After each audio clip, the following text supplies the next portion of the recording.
கிறிஸ்தேசுக்குள் அன்பாய் அழைக்கப்பட்ட அன்புக்குரிய சகோதரர்களே, அன்புக்குரிய சகோதரிகளே, உங்கள் அனைவருக்கும் நம்முடைய ஆண்டவராகிய இயேசு கிறிஸ்துவின் நாமத்தினாலே துதிகளையும் ஸ்தோத்திரங்களையும் ஏறெடுத்துக்கொண்டு நாம் வாரந்தோறும் தொடர்ந்து பார்த்து வந்து கொண்டிருக்கக்கூடிய அடிப்படை வேதாகம சத்தியங்களின் அடுத்த வகுப்பிற்குள்ளாக நாம் கடந்து செல்லலாம். ஸோ நமக்கு நல்லாவே தெரியும், ஒவ்வொரு பாடத்தையும் நம்ம எதன் அடிப்படையில் பார்த்து வந்து கொண்டிருக்கோம் அப்படின்னு பார்த்தீங்கன்னா வேத வசனத்தின் அடிப்படையில் நம்ம பார்த்துட்ருக்கோம். அப்படின்னா நம்முடைய விசுவாசம் எதன் அடிப்படையில் மாத்திரமே இருக்கணும் அப்படின்னு பார்த்தீங்கன்னா பைபிள் வசனத்தின் அடிப்படையில் மாத்திரமே நம்முடைய விசுவாசம் இருக்கணுமே தவிர்த்து மனுஷ கற்பனைகளின் அடிப்படையில் நம்முடைய விசுவாசம் என்ன பண்ணக்கூடாது, இருக்கக்கூடாது என்பதை நம்ம தெளிவாக பார்த்துட்டோம். ஸோ அதன் அடிப்படையில் ஒரு சில முக்கியமான பாடங்களை என்ன பண்ணோம் அப்படின்னு பார்த்தீங்கன்னா நம்ம கடந்த சில வாரங்களில் பார்த்தோம். அது என்ன கான்செப்டில் பார்த்தோன்னு பார்த்தீங்கன்னா மனித ஆத்மானா என்ன அப்படின்றத பார்த்தோம். So what is human soul அப்படின்னு கேட்டால் என்ன பதில் சொல்லலாம்? யார் தான் ஹியூமன் சோலுங்க? நாம தான் ஹியூமன் சோல். என்ன கிடையாது, நமக்கு உள்ளலாம் ஒரு சோல் இல்லை அப்படிங்கிறத நம்ம கிளியராக பார்த்தோம். அடுத்தது என்ன அப்படின்னு பார்த்தோம்னா, அப்படின்னா ஒரு மனுஷன் செத்து போன பிறகு அவனுடைய நிலைமை என்னன்றதையும் பார்த்தோம். அவனுடைய ஆவி மாதிரி எங்கேயும் என்ன பண்ண போகிறதில்ல, கிளம்பி போகிறதுலாம் கிடையாது. அவன் என்ன பண்ணிட்டு இருக்கிறான், நித்திரை நிலைமையில் இருக்கிறார் அப்படின்றத நம்ம பார்க்குறோம். கரெக்டுங்களா? அப்படின்னா பிரதர் பைபிளில் செத்து போனவங்க மாதிரியே வந்து பேசுன மாதிரியே இருக்கே சில காட்சிகள் எடுத்து பார்க்கும்பொழுது அப்படின்னு சாமுவேல் இன்சிடென்ட் பார்த்தோம். அது என்னன்னு பார்த்தோம். மறுரூபமலை காட்சி நம்ம என்ன பண்ணோம் பார்த்தோம். போன வாரம் கூட என்ன பண்ணோம், நம்ம ஐஸ்வர்யவான் லாசரஸ்னுடைய அந்த கான்வர்சேஷனை கூட நம்ம பார்த்துருப்போம். ஸோ அந்த கான்வர்சேஷனை பார்க்கும்பொழுது கூட அது லிட்ரலான ஒரு கான்வர்சேஷனா அப்படின்னு பார்த்தோம்னா கிடையாது. பேசிக்காக அது என்ன அப்படின்னு பார்த்தோம்னா நம்முடைய ஆண்டவராகிய இயேசு கிறிஸ்து பேசின ஓமைகள் அது ஒரு ஓமை. அப்படின்னா அந்த இடத்துல ஐஸ்வர்யவான் யார் அடையாளப்படுத்துறார் அப்படின்னு பார்க்கும்பொழுது இஸ்ரேல் ஜனங்கள் அடையாளப்படுத்துறாரு அப்படின்னு பார்த்தோம். லாசரஸ் யார் அடையாளப்படுத்துறாரு அப்படின்னு பார்த்தீங்கன்னா நம்மளை புறஜாதிகளாக இருக்கக்கூடிய நம்மளை அடையாளப்படுத்துறாரு அப்படின்னு பார்க்குறோம். ஆபிரகாமுடைய மடியில் போய் உட்கார்றது என்ன அப்படின்னு பார்த்தீங்கன்னா ஆபிரகாமுக்கு கொடுத்த அந்த மாபெரும் வாக்குத்தத்தம், வானத்து நட்சத்திரம் அப்படின்ற அந்த மாபெரும் ஆசீர்வாதம் யாருக்கு வர வேண்டியது அப்படின்னு பார்த்தீங்கன்னா யூதர்களுக்கு வர வேண்டியது. அந்த வாய்ப்பை அவங்க இழந்து போன காரணத்தினால லாசரஸ்க்கு வந்துருச்சு. புரியுதுங்களா? லாசரஸ் யாரு? நாம தான், புறஜாதிகள். அதனால தான் லாசரஸை கொண்டு போய் யார் மடியில் உட்கார வைக்கிற மாதிரி இருக்குன்னு பார்த்தீங்கன்னா ஆபிரகாமுடைய மடியில். ஒருவருடைய மடியில் யார் பொதுவாக உட்காருவாங்கன்னு பார்த்தீங்கன்னா அவங்க குழந்தை. அப்படின்னா லாசரஸ் ஆபிரகாமுடைய மடியில் உட்கார்றது எதை அடையாளப்படுத்துதுன்னு பார்த்தீங்கன்னா லாசரஸ் ஆபிரகாமுடைய சந்ததி என்ன பண்ணிட்டாரு, மாறிட்டார். எதன் மூலமா? விசுவாசத்தின் மூலமா ஆபிரகாமுடைய சந்ததியா மாறக்கூடிய மாபெரும் வாய்ப்பை தேவன் யாருக்கு கொடுத்துட்டாருன்னு பார்த்தீங்கன்னா புறஜாதிகளா இருக்கக்கூடிய நமக்கு கொடுத்துட்டார் அப்படின்றத நம்ம பார்த்தோம். அப்படின்னா இதுல இருந்து தெளிவா என்ன புரியுதுன்னா பைபிள் வசனம் நம்ம கிளியரா என்ன சொல்லுதுன்னு பார்த்தீங்கன்னா ஒரு மனுஷன் தான் ஆத்மாவே தவிர்த்து மனுஷனுக்குள்ள ஆத்மான்லாம் ஒரு பொருள் கிடையவே கிடையாது. ஜீவ சுவாசமும் மனித சரீரமும் சேர்ந்தது தான் என்னங்க ஆத்மா. ஜீவ சுவாசம் போயிடுச்சுன்னா மண்ணான மனுஷன் எங்கே போயிடுறான், மண்ணிக்கே என்ன பண்ணிருக்கான்னு பார்த்தீங்கன்னா திரும்பிட்டு இருக்கான். பட் அப்படின்னா ஆத்மா அப்படின்ற ஒரு பாடத்தை பார்த்து முடிச்சுட்டா மட்டும் போதுமா அப்படின்னு பார்த்தீங்கன்னா கிடையாது. அதுக்கப்புறம் ஒரு மிக முக்கியமான பாடத்தை என்ன பண்ணணும் அப்படின்னு பார்த்தீங்கன்னா பார்த்தாதான் இதனுடைய இன்னொரு மிகப்பெரிய தெளிவு என்னாகும் அப்படின்னு பார்த்தீங்கன்னா நமக்கு என்னாகும் அப்படின்னு பார்த்தீங்கன்னா கிடைக்கும். சரிங்களா? அப்படின்னா ஏன்னா சில கேள்விகள் கூட உங்களுக்குள்ள என்ன பண்ணிருக்கலாம்னு பார்த்தீங்கன்னா எழும்பியிருக்கலாம். பிரதர் செத்து போனவங்களாம் எங்கே இருக்கிறாங்க, தூங்கிட்டு இருக்கிறாங்க. அவங்க எல்லாரும் எப்போ எழுந்து வர போகிறாங்க? ஆண்டவராகிய இயேசு கிறிஸ்துவோடைய ராஜ்யத்தில் எல்லாரும் என்ன பண்ண போறாங்க, எழுந்து வந்து எப்படி சந்தோஷமா இருக்க போறாங்கன்றத மூன்றாம் உலக பாடத்தில் என்ன பண்ணிட்டோம், பார்த்துட்டோம். அப்படின்னா பிறகு இந்த நரகத்துக்கு யார் தான் போவாங்க கேள்வி வருது அவர்லையா நமக்கு. அந்த ஒரு பதிலை இன்னைக்கு நம்ம பார்க்க போறோம். இந்த பதிலை கூட எப்படி தான் பார்க்க போறோம் அப்படின்னு பார்த்தீங்கன்னா வேத வசனத்தின் அடிப்படையில் மட்டும்தான் என்ன பண்ண போறோம், நாம பார்க்க போறோம் அப்படின்ற ஒரு விஷயத்தை நம்ம மைண்ட்ல வச்சுக்கலாம். அப்படின்னா இந்த நரகத்துக்குள்ள நாம போறோமா இல்லையான்றது என்ன பண்ணிடலாம் இன்னைக்கு நம்ம கண்டுபிடிச்சிடலாம். சரிங்களா? ஸோ பொதுவாகவே நரகம் அப்படின்னா எப்படி இருக்கும், அது என்னங்க கேட்குறீங்க? அது நரகம் மாதிரி இருக்குங்கிற மாதிரி இருக்கு. அழுகையும் கிடைக்கும். அடுத்தது அங்க என்ன பண்ணிட்டே இருப்பாங்க, அக்னி என்ன ஆகாதுங்க, அணையாது. புழு என்ன ஆகாது, சாகவே சாகாது. ஸோ என்ன ஆகும் அப்படின்னு பார்த்தீங்கன்னா எப்பவுமே என்ன பண்ணிட்டே இருப்பாங்க, கதறிட்டே இருப்பாங்க. ஏன் கதறிட்டே இருப்பாங்க? ஏன்னா ரொம்ப வேதனையா இருக்கும். கரெக்டுங்களா? அப்படின்னா யார் போவாங்க இதுக்குள்ள? மோசமான நபர்கள் எங்க போயிடுவாங்க, இதுக்குள்ள நரகத்துக்குள்ள என்ன பண்ணிடுவாங்கன்னா போயிடுவாங்க. அந்த நகரத்துக்குள்ள எப்படி இருக்கும் அப்படின்னு பார்த்தீங்கன்னா ஒரு எண்ணெய் சட்டியில போட்டு வறுக்கிற மாதிரி, கரெக்டுங்களா? ஒரு எண்ணெய் சட்டியில் போட்டு வறுக்கிற மாதிரி. எப்படி இந்த சிக்கன் 65 தந்தூரி இருக்கு இல்லையா, அது எப்படி எண்ணெய் சட்டியில் போட்டு வறுப்பாங்களோ அந்த மாதிரி என்ன பண்ணிருப்பாங்க, வறுத்துட்டு இருப்பாங்க. எவ்வளோ நாள் வறுத்துட்டு இருப்பாங்க? நாலாம் கிடையாது, எப்பவுமே என்ன பண்ணிட்டு இருப்பாங்க, வறுத்துட்டே என்ன பண்ணுவாங்கன்னு பார்த்தீங்கன்னா இருப்பாங்க. அப்படின்னா இந்த ஒரு நரக உபதேசமானது கிறிஸ்தவ மண்டலத்துக்குள்ள இருக்கா அப்படின்னு பார்த்தீங்கன்னா இருக்கு. அதனால தான் நம்மள சொல்றோம். அப்படின்னா இது கிறிஸ்தவ மண்டலத்தில் மட்டும் இருக்கா? இல்ல. யாரும் நம்புறாங்க? மற்ற மக்களும் என்ன பண்றாங்கன்னு பார்த்தீங்கன்னா நம்புறாங்க. கரெக்டுங்களா? அப்படின்னா ஒருத்தர் என்ன பண்ணுவார், வருவார், அவர் ஒரு கயிறு வச்சுட்டு இருப்பார். என்ன கயிறு அது? அது பாச கயிறு. அது பாசமா அது? சரி, அது ஒரு அந்த ஒரு கயிறு என்ன பண்ணுவார்னு பார்த்து எடுத்துட்டு வருவாங்க. ஈவன் ஈவன் ஈவன் குரான்ல இருக்கா? இருக்கு. பாருங்களேன், எங்கேயும் இருக்கு. வேற யாரெல்லாம் நம்புறாங்க? அவங்களும் நம்புறாங்க, மற்ற புறஜாதிகள் நம்புறாங்க, விக்கிரகாரந்தகர் நம்புறாங்க. எல்லாரும் பைபிள் இருக்கிற என்ன பண்றோம், நம்புறோம். அப்புறம் இதுக்கு அதுக்கு என்ன கிடையாது, எந்த வித்தியாசமும் இல்லை. சரி, இப்போ நாம இதை கண்டுபிடிக்கிறதுக்கு பொதுவா நரகம் எங்க இருக்கு, location, what is the location of நரகம் அப்படின்னு பார்த்தா கூகுள் மேப்ல போட்டு பார்க்க முடியாது, ஒரு போய் பார்க்குற மாதிரி. பட் நரகத்துக்கு ஒரு லொகேஷன் இருக்கும்ல, அது என்ன லொகேஷன்? அது யாரோ கரெக்டாக சொன்னாங்க, பூமியின் கீழே என்ன பண்ணாங்க இருக்கும், பாதாளத்துல தான் என்ன இருக்குன்னு பார்த்தீங்கன்னா இருக்கு. அப்போ பாதாளத்துல இருக்கு அப்படின்னு சொல்லும் பொழுது பாதாளத்துல அந்த நரகத்துல என்ன வரும் ஆக்சுவலா? ஏன்னா நரகத்துல எப்பவுமே என்ன பண்ணிட்டே இருக்கிறாங்க, ஃப்ரை பண்ணிட்டே இருக்கிறாங்க ஒருத்தரை பிடிச்சி. அப்போ அவர் என்ன பண்ணுவாரு, ஸ்கிரீம் பண்ணுவாரு, சந்தோஷத்துல கட்ட மாட்டாரு, வலி வேதனை என்ன பண்ணுவாருன்னு பார்த்தீங்கன்னா அவர் கத்திக்கிட்டே என்ன பண்ணுவாருன்னு பார்த்தீங்கன்னா இருப்பார். அப்படி கத்திட்டே இருக்கிறது தான் பிலீஃப், கரெக்டுங்களா? ஸோ என்ன ஆச்சு அப்படின்னு பார்த்தீங்கன்னா இப்படி உண்மையா அப்படின்ற ஒரு விஷயத்தை என்ன பண்றாங்கன்னு பார்த்தீங்கன்னா கண்டுபிடிக்கிறதுக்கு ஒரு சயின்டிஸ்ட் தலைமையில், டாக்டர் ஆஷகவ் அப்படின்ற ஒரு சயின்டிஸ்ட் தலைமையின் கீழே என்ன பண்றாங்கன்னு பார்த்தீங்கன்னா நாங்கள் என்ன பண்றோம், இந்த சென்சார்ஸ்லாம் வச்சு நாங்கள் ட்ரை பண்ணி பார்க்குறோம், அந்த சவுண்டெல்லாம் என்ன பண்ணுதா, கேட்குதா அப்படின்றத. இவரை என்ன சொல்லிட்டாருன்னு பார்த்தீங்கன்னா, டாக்டர் ஆஷகவ்ன்ற இவரும் நான் எதை கேட்டேன், அந்த சத்தம் எனக்கு கேட்டுச்சு அப்படின்றாரு. என்னங்க சொல்றீங்க, சொன்னா நம்புற மாதிரியே இல்லையே அப்படின்னு கேட்கும்பொழுது இவர் என்ன சொல்லிட்டாருன்னா, உங்களுக்கு டவுட்டா இருந்தா நீங்க போய் என்ன பண்ணிக்கங்க, தெரிஞ்சுக்குங்க அப்படின்னு என்ன பண்ணிட்டாருன்னா சொல்லிட்டார். சரிங்களா? ஸோ அப்படின்னா இந்த இடத்துல யார் இந்த மோசமான நரகத்துக்கு போவாங்க, யார் நரகத்துக்கு போவாங்க? பேசிக்கான கேள்விதான். யார் நரகத்துக்கு போடுவாங்க? பாவம் செய்த எல்லாரும் எங்க தான் போய் ஆகணும், நரகத்துக்கு தான் போய் ஆகணும். வசனம் வாசிங்க பிரதர். 2 நாளாகமம் 6ஆம் அதிகாரம் 36ஆம் வசனம். 2 நாளாகமம் 6ஆம் அதிகாரம் 36ஆம் வசனம். பாவம் செய்யாத மனுஷனே இல்லையே அப்படின்னு என்ன அர்த்தம்? பாவம் இப்போ இல்ல, கொஞ்ச நேரத்துக்கு முன்னாடி என்ன பதில் சொன்னீங்க, யாரை கொண்டு போய் போடணும், பாவம் செய்யறவங்களை கொண்டு போய் நரகத்துல போடணும். வசனம் என்ன சொல்லுது, செய்யாத மனுஷனே கிடையாதுன்னா அப்படி இப்ப இங்க இருக்கக்கூடிய நாம எங்க போறோம், போக மாட்டோம். சரி, ஓகே, பார்க்கலாம் போறோமா இல்லையன்றது இன்னைக்கு சப்ஜெக்டே. இப்ப அடுத்து, ஆமா, இந்த நரகத்துக்கு ஒருத்தரை நீ நரகத்துக்கு போ அப்படின்னு சொல்றது யாரு, நரகத்துக்கு போன்னு தீர்மானிக்கிறது யாரு, ஜீசஸ். சரி, ஓகே, நரகத்துக்கு போன்னு தீர்மானிக்கிறது ஜீசஸ். இப்போ நரகத்துல யார் அந்த விஷயத்துல மேனேஜ் பண்ணிருக்கிறது, சாத்தான் இல்ல. இப்ப பாருங்க, இப்ப என்ன ஆயிடுச்சுன்னு பார்த்தீங்கன்னா நிறைய பதில் வந்துருச்சு இப்ப இதுலயே.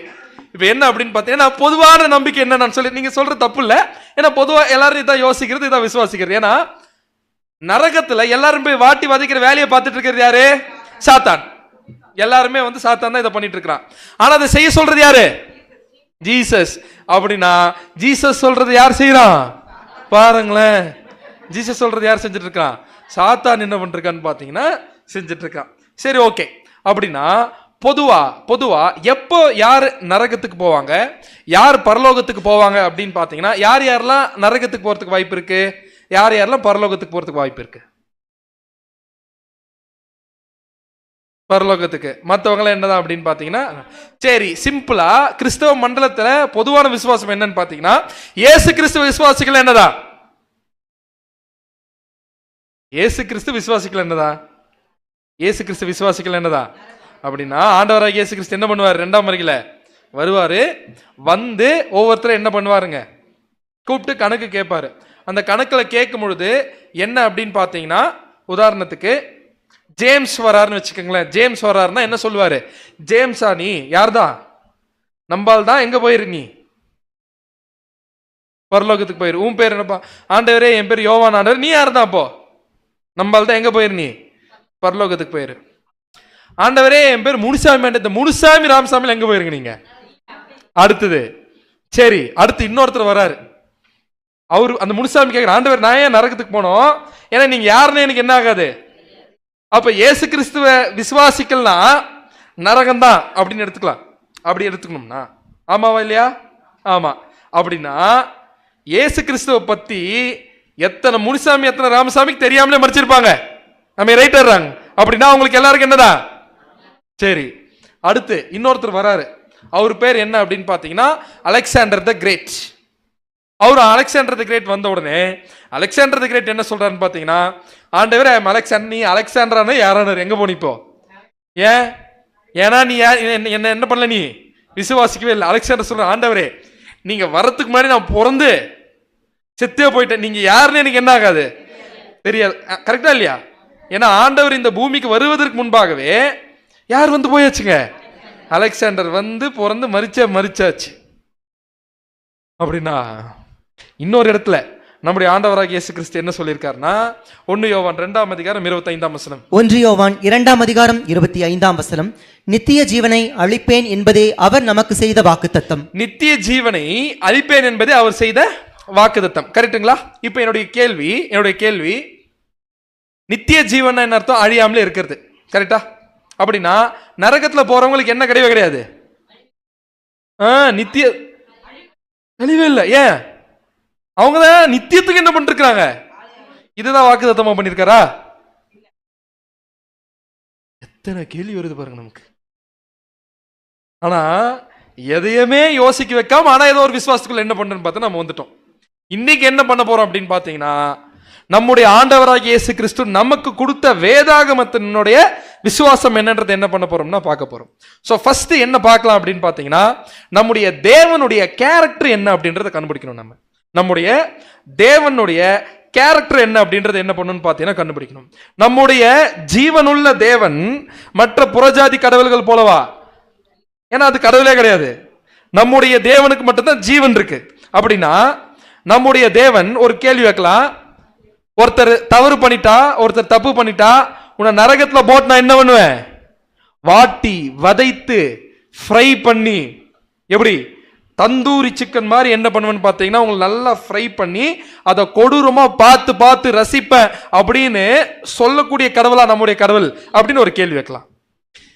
சில சமயத்தில் இப்படி ஒரு கேள்வி வரும், என்ன அப்படின்னு பார்த்து கண்டிப்பா அப்பேற்பட்ட கடவுள் கிடையாது அவர்.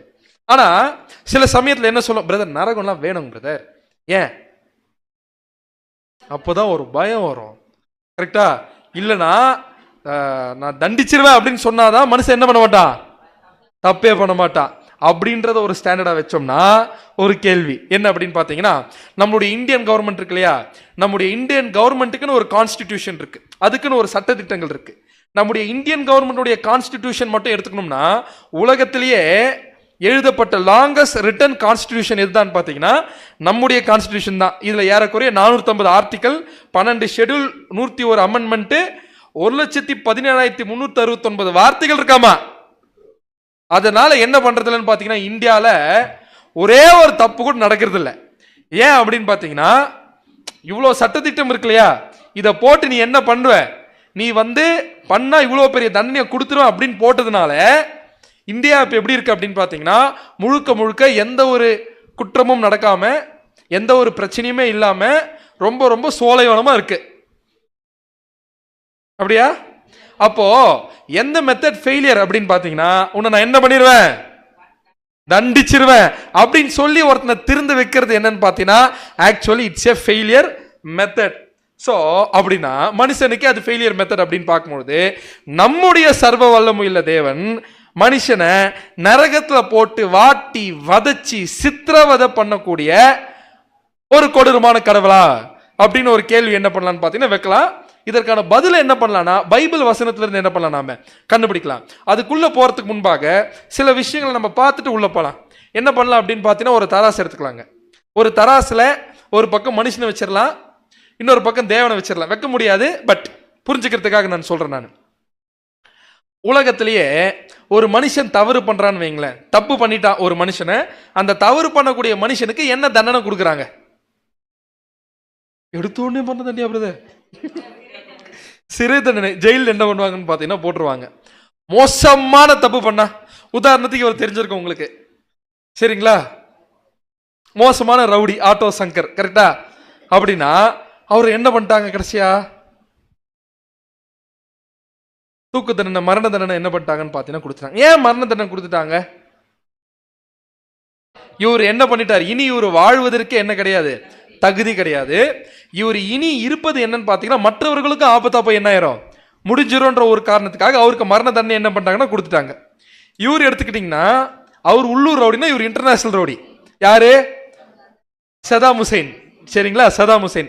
சதாம் ஹுசைனை கடைசியை எப்படி கொண்டாங்க தெரியுங்களா? அவரையும் தூக்கில் போட்டு தான் என்ன பண்ணாங்க அப்படின்னு பார்த்தீங்கன்னா கொண்டாங்க. ஏன்? இவர் மோசமான ஒரு சர்வாதிகாரி தானே. மோசமான சர்வாதிகாரியை ஏன் தூக்கு தண்டனை கொடுத்தாங்க? மரண தண்டனை ஓகே, வேற எப்படின்னா என்ன பண்ணிருக்கலாங்க, கொலை பண்ணிருக்கலாம். ஏன் பர்டிகுலரா ரொம்ப குறிப்பா தூக்கின் மூலம் கொலை பண்ணிருக்காங்க? இந்த ஒரு மெத்தட் ஏன் வச்சிருக்காங்க, தூக்கு தண்டனை? அவர் என்ன பண்ணிருக்கலாம்? நெருப்பு வச்சு கொளுத்திருக்கலாம்ல, அவரை தலையிலே என்ன பண்ணிருக்கலாம், ஷாட் அடிச்சிருக்கலாம், சுட்டிருக்கலாம். ஏன் அப்படி கொல்ல?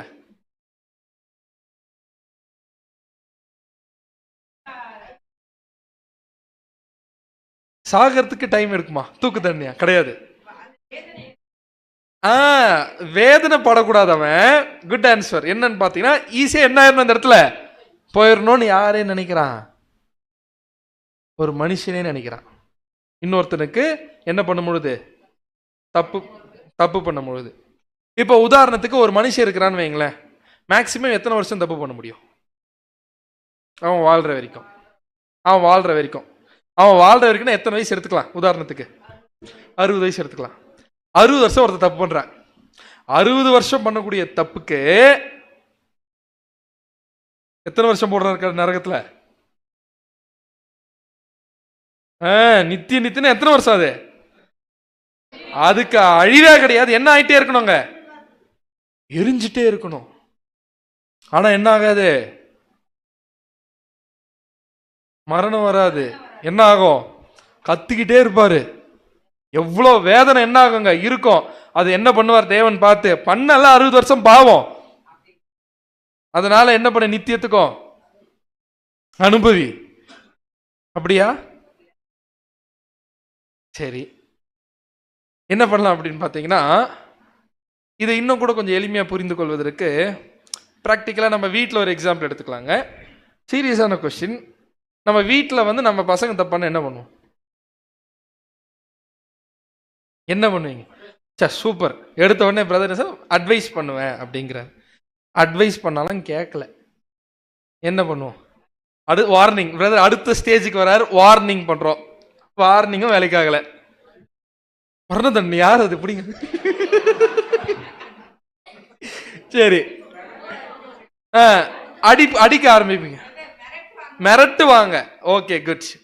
மிரட்டுவீங்க, மிரட்டியும் கேட்கலாம், என்ன பண்ணுவீங்க? நீங்க அடிப்பீங்க. ஆனா அடிச்சும் என்ன பண்ணலைங்க, கேட்கல, சூடு வைப்பீங்க. Okay, good. அடுத்து என்ன பண்றாங்க? சூடு என்ன பண்ணுவான்னு பார்த்தேன். சூடு வச்சு கூட என்ன அப்படின்னு பார்த்தீங்கன்னா, மோசமான ஒரு தப்பு, செய்யக்கூடாது தப்பு என்ன பண்ணிட்டாரு, செஞ்சுட்டு வந்துட்டார். என்ன பண்ணுவோம்? இல்ல, உங்க கையில இருக்கு பொறுப்பு, என்ன பண்ணுவீங்கன்றதான் கேள்வி. உட்கார வச்சு அதாவது செய்யக்கூடாது தப்பு பண்ணுட்டாரு, நீங்க ஆலோசனை கொடுத்து பார்த்துட்டீங்க, திருப்பி கொடுக்கலான்றீங்க. திருப்பி கொடுக்கலாம். எதுதான் வருது? ஆலோசனை என்ன ஆகுதுன்னு பாத்தீங்கன்னா வருது. கரெக்டா? மிஞ்சி போனா மோசமா தப்பு பண்ணிட்டா என்ன சொல்லிடுவோம்? என் கண் முன்னாடி என்ன பண்ணாத, இருக்காத, போயிருவோம். பெட்ரோல் ஊத்தி கொளுத்துவோமா? சீரியஸா கேட்கிறேன், பெட்ரோல் ஊத்தி கொளுத்துவோமா? அப்படின்னா யாரே பண்ண மாட்டோமா? நாமளே பண்ண மாட்டோமா? ஆனா யார் பண்ணுவாராமா? சர்வ வல்லமுள்ள தேவன் என்ன பண்ணுவாராமா? அப்படியே அவருடைய பிள்ளைகளை என்ன பண்ணுவாருங்களாமா? நெருப்புல போட்டு வாட்டி வதைக்கிறது தான் பைபிள் சொல்லக்கூடிய சத்தியம். என்ன பண்ணிருக்கிறாங்க? சொல்லி கொடுத்துருக்காங்க. சரி பார்க்கலாம், வசனத்தோட எல்லாத்தையும் பார்க்க போறோம் நாம். அடுத்து ஒரு குழந்தை எடுத்துக்கலாம். இனி கொஞ்சம் சீரியஸான கேள்விகளுக்குள்ள நம்ம கடந்து செல்ல போறோம். ஒரு குழந்தை எடுத்துக்கலாம். ஒவ்வொரு குழந்தைகளும் உலகத்துல பிறக்கும் பொழுதே எப்படி பிறக்குதுங்க? அழுதுகிட்டு தான் பிறக்குது என்னக்கூடிய பதிலை இது வரைக்கும் நான் எங்கேயுமே கேட்டதில்லை. உண்மையான பதில் தான், மாற்று கருத்துல. நான் பிப்ளிக்கலா கேட்கிறேன். சிரிச்சுக்கிட்டு பொறுக்குதா? அழுகுதுலாம் பிறக்கும் ஒரு குழந்தை. ஓகே, ஸோ என்ன அப்படின்னு பார்த்தீங்கன்னா, தாவீது என்ன எழுதுறாருன்னு பார்த்தீங்கன்னா, ஒரு தாய் பாவத்திலே என்ன பண்ணாங்க? கர்ப்பம் தரித்தாங்க. சரிங்களா? அப்படின்னா ஒரு குழந்தை பிறக்கும் பொழுதே எதில் தான் பிறக்குது? பாவத்துல தான் பிறக்குது, இயல்பாவே. ஏன் அப்படின்னு பார்த்தீங்கன்னா, எல்லாருமே ஆதாமுடைய சந்ததி, ஆதாமுடைய ஜீன்ல வர்றதுனால இயல்பாவே எது வந்துருச்சு? எது டிரான்ஸ்ஃபர் ஆயிடுச்சு நமக்குள்ள? பாவம் என்ன ஆயிடுச்சுன்னு பார்த்தீங்கன்னா டிரான்ஸ்ஃபர் ஆயிடுச்சு. இயல்பாவே பிறக்கக்கூடிய ஒரு குழந்தை பிறக்கும் பொழுதே, உதாரணத்துக்கு என்ன சொல்லலாம் அப்படின்னு பார்த்தீங்கன்னா, பிரதர் பைபிள் பத்தி நிறைய பேசிக்கிறீங்களா, ஒரு குழந்தை பிறந்திருக்கு, இந்த குழந்தை அடுத்தது என்னவா வரும் அப்படின்னு கேட்குறாங்க. இது டாக்டரா வருமா, இன்ஜினியரியா வருமா, இல்லை ஊருக்குள்ள பெரிய ரவுடியா வருமா, என்னன்றதை இந்த குழந்தைய கேட்டா என்ன பதில் சொல்லலான்னு பார்த்தீங்கன்னா, எதுவுமே முதல்ல சொல்ல முடியாது. ஆனா ஒன்று சொல்லலாம், ஒரு நாள் இந்த குழந்தை என்ன ஆயிருங்க? செத்து போயிடும். ஏன்? உண்மையா இல்லையா? ஏன்னா இந்த குழந்தை பிறக்கும் பொழுது எதுக்குள்ளதான் பிறக்குது? பாவத்துக்குள்ள பிறக்குது. பாவத்தின் சம்பளம் மரணம். அப்படின்னா பாவம் செஞ்ச எல்லாருக்குமே நரகம் அப்படின்னு எடுத்துக்கணும். அதான் நம்ம பார்த்தோம். அப்படின்னா யாருமே தெரியல, இந்த ஒரு இன்சிடென்ட்டை முக்கியமா தமிழ்நாட்டில் இருக்கக்கூடிய யாருமே மறந்திருக்க முடியாது. கும்பகோணம் இன்சிடென்ட் எத்தனை பேருக்கு ஞாபகம் இருக்கு? எல்லாருக்குமே ஞாபகம் இருக்கா? யாராலுமே மறந்துருக்க முடியாது. அந்த இன்சிடென்ட்ல ஏன்னா குழந்தை எரிஞ்சு என்ன ஆயிடுச்சுன்னு பார்த்தீங்கன்னா மறிச்சிருச்சு. நம்ம கண்களை விட்டு நீங்காத ஒரு இன்சிடென்ட் இன்னைக்கு வரைக்குமே தமிழ்நாட்டில் பர்டிகுலரா. அப்படின்னா அந்த குழந்தைகள் எல்லாருமே அதிகமா கிறிஸ்தவ குழந்தைகளா? கிடையாது. அப்படின்னா அந்த குழந்தை எதுக்குள்ளதான் பிறந்திருக்கு இப்போ? அப்படின்னா அந்த குழந்தை எங்க தான் போகுது? அப்போ இந்த குழந்தைய நரகத்துல போட்டு, ஏற்கனவே மோசமான மரணம், இதுல திரும்பி என்ன பண்ணுவாரம்மா? நரகத்துல போட்டு வாட்டி வதைக்கக்கூடியவர் நம்முடைய கடவுள். யோசிச்சு பாருங்க. நிச்சயமா அப்படி இருக்கிறதுக்கு என்ன கிடையாது, வாய்ப்பே இல்லை. அப்படிங்கிறத யாரே சொல்லியிருக்கா தெரியுங்களா? நம்முடைய தேவனே அவருடைய கேரக்டரை, அவருடைய மனசை என்ன பண்றாருன்னு பார்த்தீங்கன்னா பிரதிபலிக்கிறார். என்ன ஆகுது அப்படின்னு பார்த்தோம்னா, ஒரு கட்டத்துக்கு அப்புறமா இஸ்ரேல் ஜனங்கள் நமக்கு நல்லாவே தெரியும் இல்லையா? தேவன் கானான் தேசத்துக்குள்ள போகும்போது என்ன சொன்னார் அப்படின்னு பார்த்தீங்கன்னா, கானான் தேசத்துல இருக்கக்கூடிய எல்லா ஜாதிகளையும் என்ன பண்ணிருங்க, நீங்க அடிச்சு துரத்திடுங்க அப்படிங்கிறாரு. ஏன்னா அந்த புறஜாதிகளுக்கு சில மோசமான பழக்க வழக்கங்கள் என்ன ஆகுது இருக்குது, அது உங்களுக்கு என்ன இருக்கக்கூடாது, வந்துடக்கூடாது. அதனால நீங்க அவங்களை என்ன பண்ணுங்க, அடிச்சு துரத்துக்குங்கன்னாரு. விக்கிரகர ஆராதனை மட்டும் அவங்களுடைய பிரச்சனை இல்லை. அவங்க செஞ்சதுல ஒரு மிக முக்கியமான தவறு என்ன அப்படின்னு பார்த்தீங்கன்னா, வாசிக்கலாம். உபாகமம் 18ஆம் அதிகாரம் 9 வரைக்கும். உபாகமம் 18ஆம் அதிகாரம் வசனங்கள் 10 முதல் 12 முடிய. தன் மகனையாவது தன் மகளையாவது தீக்கடக்க பண்ணுகிறவனும், குறி சொல்லுகிறவனும், நாள் பார்க்கிறவனும், அஞ்சடம் பார்க்கிறவனும், சூனியக்காரனும், மந்திரவாதியும், சன்னதக்காரனும், மாயவித்தைக்காரனும், செத்தவர்களிடத்தில் குறி கேட்கிறவனும் உங்களுக்குள்ளே இருக்க வேண்டாம். இப்படிப்பட்டவைகளை செய்கிறவன் எவனும் கர்த்தருக்கு அருவருப்பானவன். இப்படிப்பட்டவைகளை செய்கிறவன் எவனும் கர்த்தருக்கு அருவருப்பானவன். அப்படின்னு என்ன அர்த்தம்? யாராமா? இது எல்லாமே அந்த முக்கியமா பாருங்க. தன் மகனையாவது தன் மகளையாவது தீக்கலக்கம் பண்ணுகிறவன். கானான்ல இருந்த ஜாதிகள் என்ன பண்ணிருக்கிறாங்க அப்படின்னு பாத்தீங்கன்னா, தன்னுடைய மகனையும் மகளையும் அவங்களுடைய புறஜாதி கடவுளுக்கு என்ன பண்ணிருக்கிறாங்க, தீக்கு பலிட்டு இருக்காங்க. லிட்டரலாவே எவ்வளவு வேதனையா இருந்திருக்கும் அந்த காட்சிகள். நம்மளால என்ன கூட பண்ண முடியல, யோசிச்சு கூட பார்க்க முடியல இல்லையா? ஆனா இப்படி செய்கிறவன் எவனும் எனக்கு என்னன்னு சொல்லிட்டார் தேவன், அருவருப்புன்னு சொன்ன அந்த தேவனை என்னன்னு சொல்லிருக்கு நாம, அது அந்த தேவனை என்ன பண்ணிருக்கார், தீவில போட்டு வாட்டி வதச்சி செய்வார்னு சொல்லிட்டு இருக்குமே, அது கரெக்டா? அடுத்து எரேமியா 32ஆம் அதிகாரம் 35ஆம் வசனம். எரேமியா 32ஆம் அதிகாரம் 35ஆம் வசனம். அவர்கள் மோளேகுக்கென்று தங்கள் குமாரரையும். யாருக்கென்று அப்படின்னு பாத்தீங்கன்னா, மோளேக்குக்கென்று. மோளேக்குன்றது ஒரு புறஜாதி கடவுள். அந்த புறஜாதி கடவுளுக்கு என்று தங்கள் குமாரத்திகளையும் தீக்கடக்கம் பண்ணும்படி இன்னோமுடைய குமாரனின் பள்ளத்தாக்கில் இருக்கிற பாகாலின் மேடைகளை கட்டினார்கள். யாருக்கு மேடைகளை கட்டினார்களாமா? பாகாலுக்கு மேடைகளை கட்டியிருக்கிறாங்க. யூதாவை பாவஞ்செய்ய பண்ணுவதற்கு அவர்கள் இந்த அருவருப்பான காரியத்தை செய்ய வேண்டும் என்று நான் அவர்களுக்கு கற்பித்ததும் இல்லை, அது என் மனதிலே தோன்றினதும் இல்லை. அப்படின்னா என்ன சொல்றாங்க? இப்படி செய்யணும்னு அவங்களுக்கு நான் என்ன பண்ணதில்ல, சொல்லி கொடுத்ததில்ல. கடைசியா நோட் பண்ணுங்க வசனத்துல, அது என் மனதிலே தோன்றது கூட இல்ல அப்படிங்கிறார். இந்த மாதிரியான ஒரு ஐடியா கூட என் மனசுல என்ன பண்ணது கிடையாது. யாரே சொல்றாரு? சர்வ வல்லமை உள்ள தேவனே சொல்றாரு. நாம் என்ன சொல்றோம்? அடுத்து எரேமியா 7ஆம் அதிகாரம் 31ஆம் வசனம். எரேமியா 7ஆம் அதிகாரம் 31ஆம் வசனம். தங்கள் குமாரரையும் தங்கள் குமாரத்திகளையும் அக்னியிலே தகனிக்கிறதற்காக அவர்கள் இன்னும் குமாரனின் பள்ளத்தாக்கில் உள்ள தோப்பேத்தின் மேடைகளை கட்டினார்கள். அதை நான் கட்டளையிடவும் இல்லை, அது என் மனதில் தோன்றவும் இல்லை. மனசுல கூட என்ன பண்ண கிடையாது. ஏன் தோன்றல அப்படி தெரியுங்களா? ஏன்னா நம்முடைய தேவன் எப்பேற்பட்ட தேவன் அப்படின்னு வாசிக்கிறோம். 103ஆம் சங்கீதம் 8ல வாசிக்கிறோம், கர்த்தர் உருக்கமும் இரக்கமும் நீடிய சாந்தமும் மிகுந்த கிருபையும் உள்ளவர். அவர் இப்பேற்பட்டவர் பிடிச்சி நாம் என்ன யோசிச்சுட்டு இருக்கிறோம் பாத்தீங்கன்னா, அவர் நரகத்துல போட்டு என்ன பண்றாருங்க? வாட்டி வதைப்பார். அடுத்து மீகா 7ஆம் அதிகாரம் 18, 19. மீகா 7ஆம் அதிகாரம் வசனங்கள் 18 மற்றும் 19. தமது சுதந்திரத்தில் மீதியானவர்களுடைய அக்கிரமத்தை பொறுத்து மீறுதலை மன்னிக்கிற தேவரீருக்கு ஒப்பான தேவன் யார்? மீறுதலை மன்னிக்கிற ஒப்பான தேவருக்கு ஒப்பான தேவன் யார் அப்படின்ற கேள்விக்கு என்ன பதில்? யாருமே கிடையாது. அப்படின்னா மீறுதலை மன்னிக்கிறத உச்சக்கட்ட மன்னிப்பை குறிக்கக்கூடிய தேவன் யாருங்க? நம்முடைய தேவன். அப்படியே படிங்க. அவர் கிருபை செய்ய விரும்புகிறபடியால் அவர் என்றென்றைக்கும் கோபம் வையார். அவர் என்றென்றைக்கும் என்ன பண்றதில்ல? கோபம் வைக்கிறது இல்ல. அவர் திரும்ப நம்மேல் இறங்குவார். நம்முடைய அக்கிரமங்களை அடக்கி நம்முடைய பாவங்களை எல்லாம் சமுத்திரத்தின் ஆழங்களில் போட்டு விடுவார். எங்க போட்டு விட்டுருவாரம்மா? சமுத்திரத்தின் ஆழத்துல போட்டுருவேன். எதை? நம்முடைய பாவத்தை அப்படின்னு தேவன் சொன்னா, அப்படி இல்ல தேவன், நீங்க எங்களை எங்கதான் போடுவீங்க? நரகல் தான் தேவனை போடுவீங்க அப்படின்னு யார் சொல்லிருக்கோன்னு பாத்தீங்கன்னா நாம சொல்லிருக்கோம். ஆனா தேவரே நமக்கு என்ன சொல்லி கொடுத்திருக்காரு தெரியுங்களா? வசனத்துல வாசிக்கலாம். ஆண்டவர் மூலமா ஆண்டவரே சொன்னது லூக்கா 6ஆம் அதிகாரம் 36ஆம் வசனம். லூக்கா 6ஆம் அதிகாரம் 36ஆம் வசனம். ஆகையால் உங்கள் பிதா இரக்கம் உள்ளவராய் இருக்கிறது போல நீங்களும் இரக்கம் உள்ளவர்களாய் இருங்கள். உங்கள் பிதா இரக்கம் உள்ளவராய் இருக்கிறதை போல நீங்களும் என்ன பண்ணுங்க? இரக்கம் உள்ளவராய் இருங்கள் அப்படின்னு யார் சொல்லி கொடுத்திருக்கிறது? ஆண்டவராய் இயேசு கிறிஸ்து. யார் இரக்கம் உள்ளவராய் இருக்கிறாராமா? பிதா. அப்படின்னு யார் சொல்லி கொடுத்திருக்கிறது? ஆண்டவர். அப்படின்னா ஒருத்தரை 30-40 வருஷம் பண்ண தவறுக்கு கொண்டு போய் நித்திய காலத்துக்கோ எண்ணெய் செட்டில போட்டு வறுத்து வாட்டி எடுக்கக்கூடிய ஒரு கடவுள் நம்முடைய கடவுள்னு பைபிள் டீச் பண்ணுதா அப்படின்னு பாத்தீங்கன்னா இல்ல.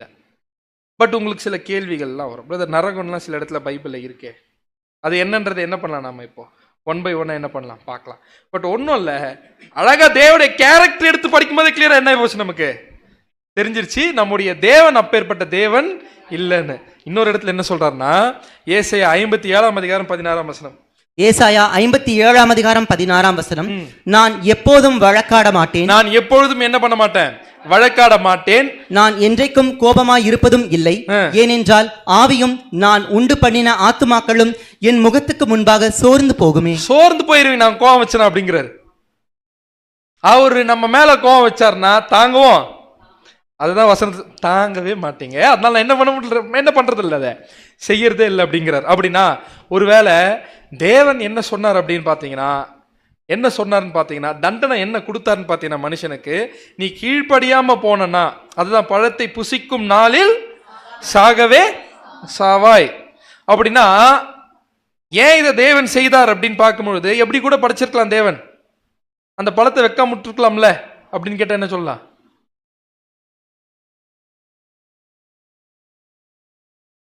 அப்படின்னா தேவன் எப்படி படைச்சிருக்கணும்? நல்லது மட்டுமே செய்யற மாதிரி படைச்சிருக்கணும். அப்படின்னா அது ஒரு படைப்பா இல்ல. அப்படின்னா அந்த படைப்புக்கு என்ன கிடையாது? தானா யோசிக்கக்கூடிய திறனே ஆற்றலே இருக்காது. சுயாதீனம் இல்லாத ஒரு படைப்புகளா இருக்கும். அப்படின்னா அது படைப்புல அது என்னது? ரோபோட். கரெக்டுங்களா? ரோபோட். அது ஒரு குழந்தை இருக்கு, அந்த குழந்தை நல்லது மட்டுமே பண்ணக்கூடிய ஒரு குழந்தையா இருக்கணும் அப்படின்னு பார்த்தீங்கன்னா ஒரு ரோபோட்டை தான் என்ன பண்ணணும், படிச்சு வைக்கணும். அதுவா யோசிச்சு என்ன பண்ணணும், நல்லது செய்யணும். அதுவா யோசிச்சு என்ன பண்ணணும், கத்துக்கணும். டைரக்டா படிக்க முடியுமா அப்படின்னா என்னவும் கொடுக்கணும், சுயாதீனத்தை கொடுக்கணும். அப்போ தேவன் சுயாதீனத்தை யாருக்கு கொடுக்கிறாரு, ஆதாமுக்கு கொடுக்கிறாரு. அந்த சுயாதீனத்துல ஆதாம் என்ன பண்ணிட்டாரு, தவறு செஞ்சிட்டாரு. தவறு செய்துட்டு ஆதாமுக்கு பதில் வேற யாருன்னா என்ன பண்ணணும், மரிக்கணும். அததான் யார் மரிக்கிறாருங்க, நம்முடைய ஆண்டவராகிய இயேசு கிறிஸ்து. அதனாலதான் நமக்கு மீட்பு என்ன இருக்கு, கிடைச்சிருக்கு. ஒருவேளை ஆண்டவர் நமக்காக மரிக்கவே இல்லைன்னா என்ன ஆயிருக்கும், அப்போ நமக்கு எது கிடையவே கிடையாதுன்னு பாத்தீங்கன்னா மீட்புனே ஒண்ணு இல்லை. அப்படின்னா இவ்வளவு பெரிய தியாகத்தை செய்ய வேணும்னு அவருக்கு எதுனா அவசியம் இருக்கா, இல்ல. ஆனாலும் மாபெரும் கிருபை இரக்கத்தை என்ன பண்ணியிருக்காருன்னு பாத்தீங்கன்னா தேவன் நம் மீது என்ன பண்ணியிருக்காருன்னு பாத்தீங்கன்னா காமிச்சிருக்கிறார். அதுதான் சொல்றாரு யோவான் 3ஆம் அதிகாரம் 17-18. யோவான் 3ஆம் அதிகாரம் வசனங்கள் 17 மற்றும் 18. உலகத்தை ஆக்கினைக்குள்ளாக தீர்க்கும்படி தேவன் தம்முடைய குமாரனை உலகத்தில் அனுப்பாமல். உலகத்துல எதுக்காக அனுப்பலையாமா தம்முடைய குமாரனை, ஆக்கினைக்குள்ளாக தீர்க்கணும் என்பதற்காக என்ன பண்ணல, அனுப்பல. அவராலே உலகம் ரட்சிக்கப்படுவதற்காகவே அவரை அனுப்பினார். அவராலே யார் ரட்சிக்கப்படணும், வெறும் கிறிஸ்தவர்கள் மட்டுமா, இல்ல, உலகமே என்ன பண்ணணும், ரட்சிக்கப்படணும் எனக்கூடிய ஒரே காரணத்திற்காக தான் தேவன் ஆண்டவராகிய இயேசு கிறிஸ்து என்ன பண்ணியிருக்காருன்னு பாத்தீங்கன்னா அனுப்பிச்சிருக்கிறாரு. அப்படின்னு என்ன பண்றோம்னு பாத்தீங்கன்னா நாம படிக்கிறோம். அப்படின்னா வசனம் என்ன சொல்லுது, உலகத்தையே தேவன் என்ன பண்ண போறாரு, ரட்சிக்க போறாரு. ஆண்டவர் கூட யோவான் ஸ்நானகன் அறிமுகப்படுத்தும் போது எப்படி அறிமுகப்படுத்துறாருங்க, உலகத்தின் பாவத்தை சுமர்ந்து தீர்க்கிற தேவாட்டுக்குட்டி. அப்படின்னா உலகத்தின் பாவம்னா நம்முடைய கிறிஸ்தவர்கள் பாவத்தை மட்டுமா, இல்ல. ஆபிரகாமுக்கு சொல்ல வாக்குத்தத்தம் என்ன, உன் சந்ததியின் மூலம் பூமியில் உள்ள சகல ஜாதிகளும் என்ன பண்ணப்படும், இதுதான் பைபிள் சொல்லுது. ஆனா நாம் என்ன சொல்லிருக்கிறோம், தந்தூரி ஃப்ரை தான் மாட்டினீங்கன்னா நித்தியத்துக்கும். அடுத்து எபிரேயர் 9ஆம் அதிகாரம் 28ஆம் வசனம். எபிரேயர் 9ஆம் அதிகாரம் 28ஆம் வசனம். கிறிஸ்துவும் அநேகருடைய பாவங்களை சுமந்து தீர்க்கும்படிக்கு ஒரே தரம் பலியிடப்பட்டு தமக்காக காத்து கொண்டிருக்கிறவர்களுக்கு ரட்சிப்பை அருளும்படி 2ஆம் தரம் பாவமில்லாமல் தரிசனம் ஆவார். 2ஆம் தரம் நம்முடைய ஆண்டவராகிய இயேசு கிறிஸ்து வரப்போறார், நமக்கு நல்லாவே தெரியும். ஏன் 2ஆம் தடவை வரப்போறாருன்னு பாத்தீங்கன்னா எல்லாரையும் பிடிச்சி எண்ணெய் கோப்பரில் போட போறது கிடையாதுங்க, ரட்சிப்பை அருளும்படி என்ன பண்ண போறாரு, வரப்போறாரு. வாசிக்கலாம். 103ஆம் சங்கீதம் 9ஆம் வசனம் 10ஆம் வசனம். 103ஆம் சங்கீதம் வசனங்கள் 9 மற்றும் 10. அவர் எப்பொழுதும் கடிந்து கொள்ளார், என்றைக்கும் கோபம் கொண்டிரார். அவர் நம்முடைய பாவங்களுக்கு தக்கதாக நமக்கு செய்யாமலும். எதுக்கு தக்கதாக செஞ்சா என்ன ஆகும், தாங்குவோமா? பாவம் நீ பண்றதுக்கு பண்றேன் பாரு நான் அப்படின்னு தேவன் இறங்கினா என்ன ஆகுங்க, முடிஞ்சிருக்கும். நம்முடைய அக்கிரமங்களுக்கு தக்கதாக நமக்கு சரி கட்டாமலும் என்ன பண்றாரு, இருக்கிற தேவன் தான் நம்முடையது. இதுதான் தேவனுடைய கேரக்டர்.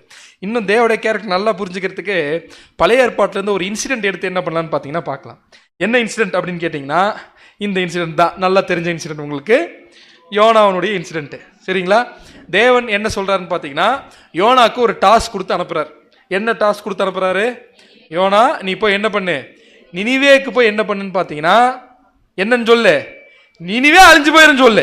இதுதான் டாஸ்க். ஆனா யோனாக்கு நல்லா தெரியும் யாரை பத்தி, தேவனை பத்தி. நான் போவேன் சொல்லுவேன், ஒருவேளை அவங்க மனம் திரும்பி உங்ககிட்ட கேட்டாங்கன்னா நீங்க என்ன பண்ணிடுவீங்க, மன்னிச்சிட்டீங்கன்னா யாரு கள்ளத்திற்கு திசையாயிருவேன், நான் கள்ளத்திற்கு தெரியும் தேவனே நோ அப்படின்னு சொல்லி இவர் ஒரு பிளானை போட்டு என்ன பண்றாருன்னு பாத்தீங்கன்னா இவர் ஒரு டைரக்ஷன்ல போறாரு.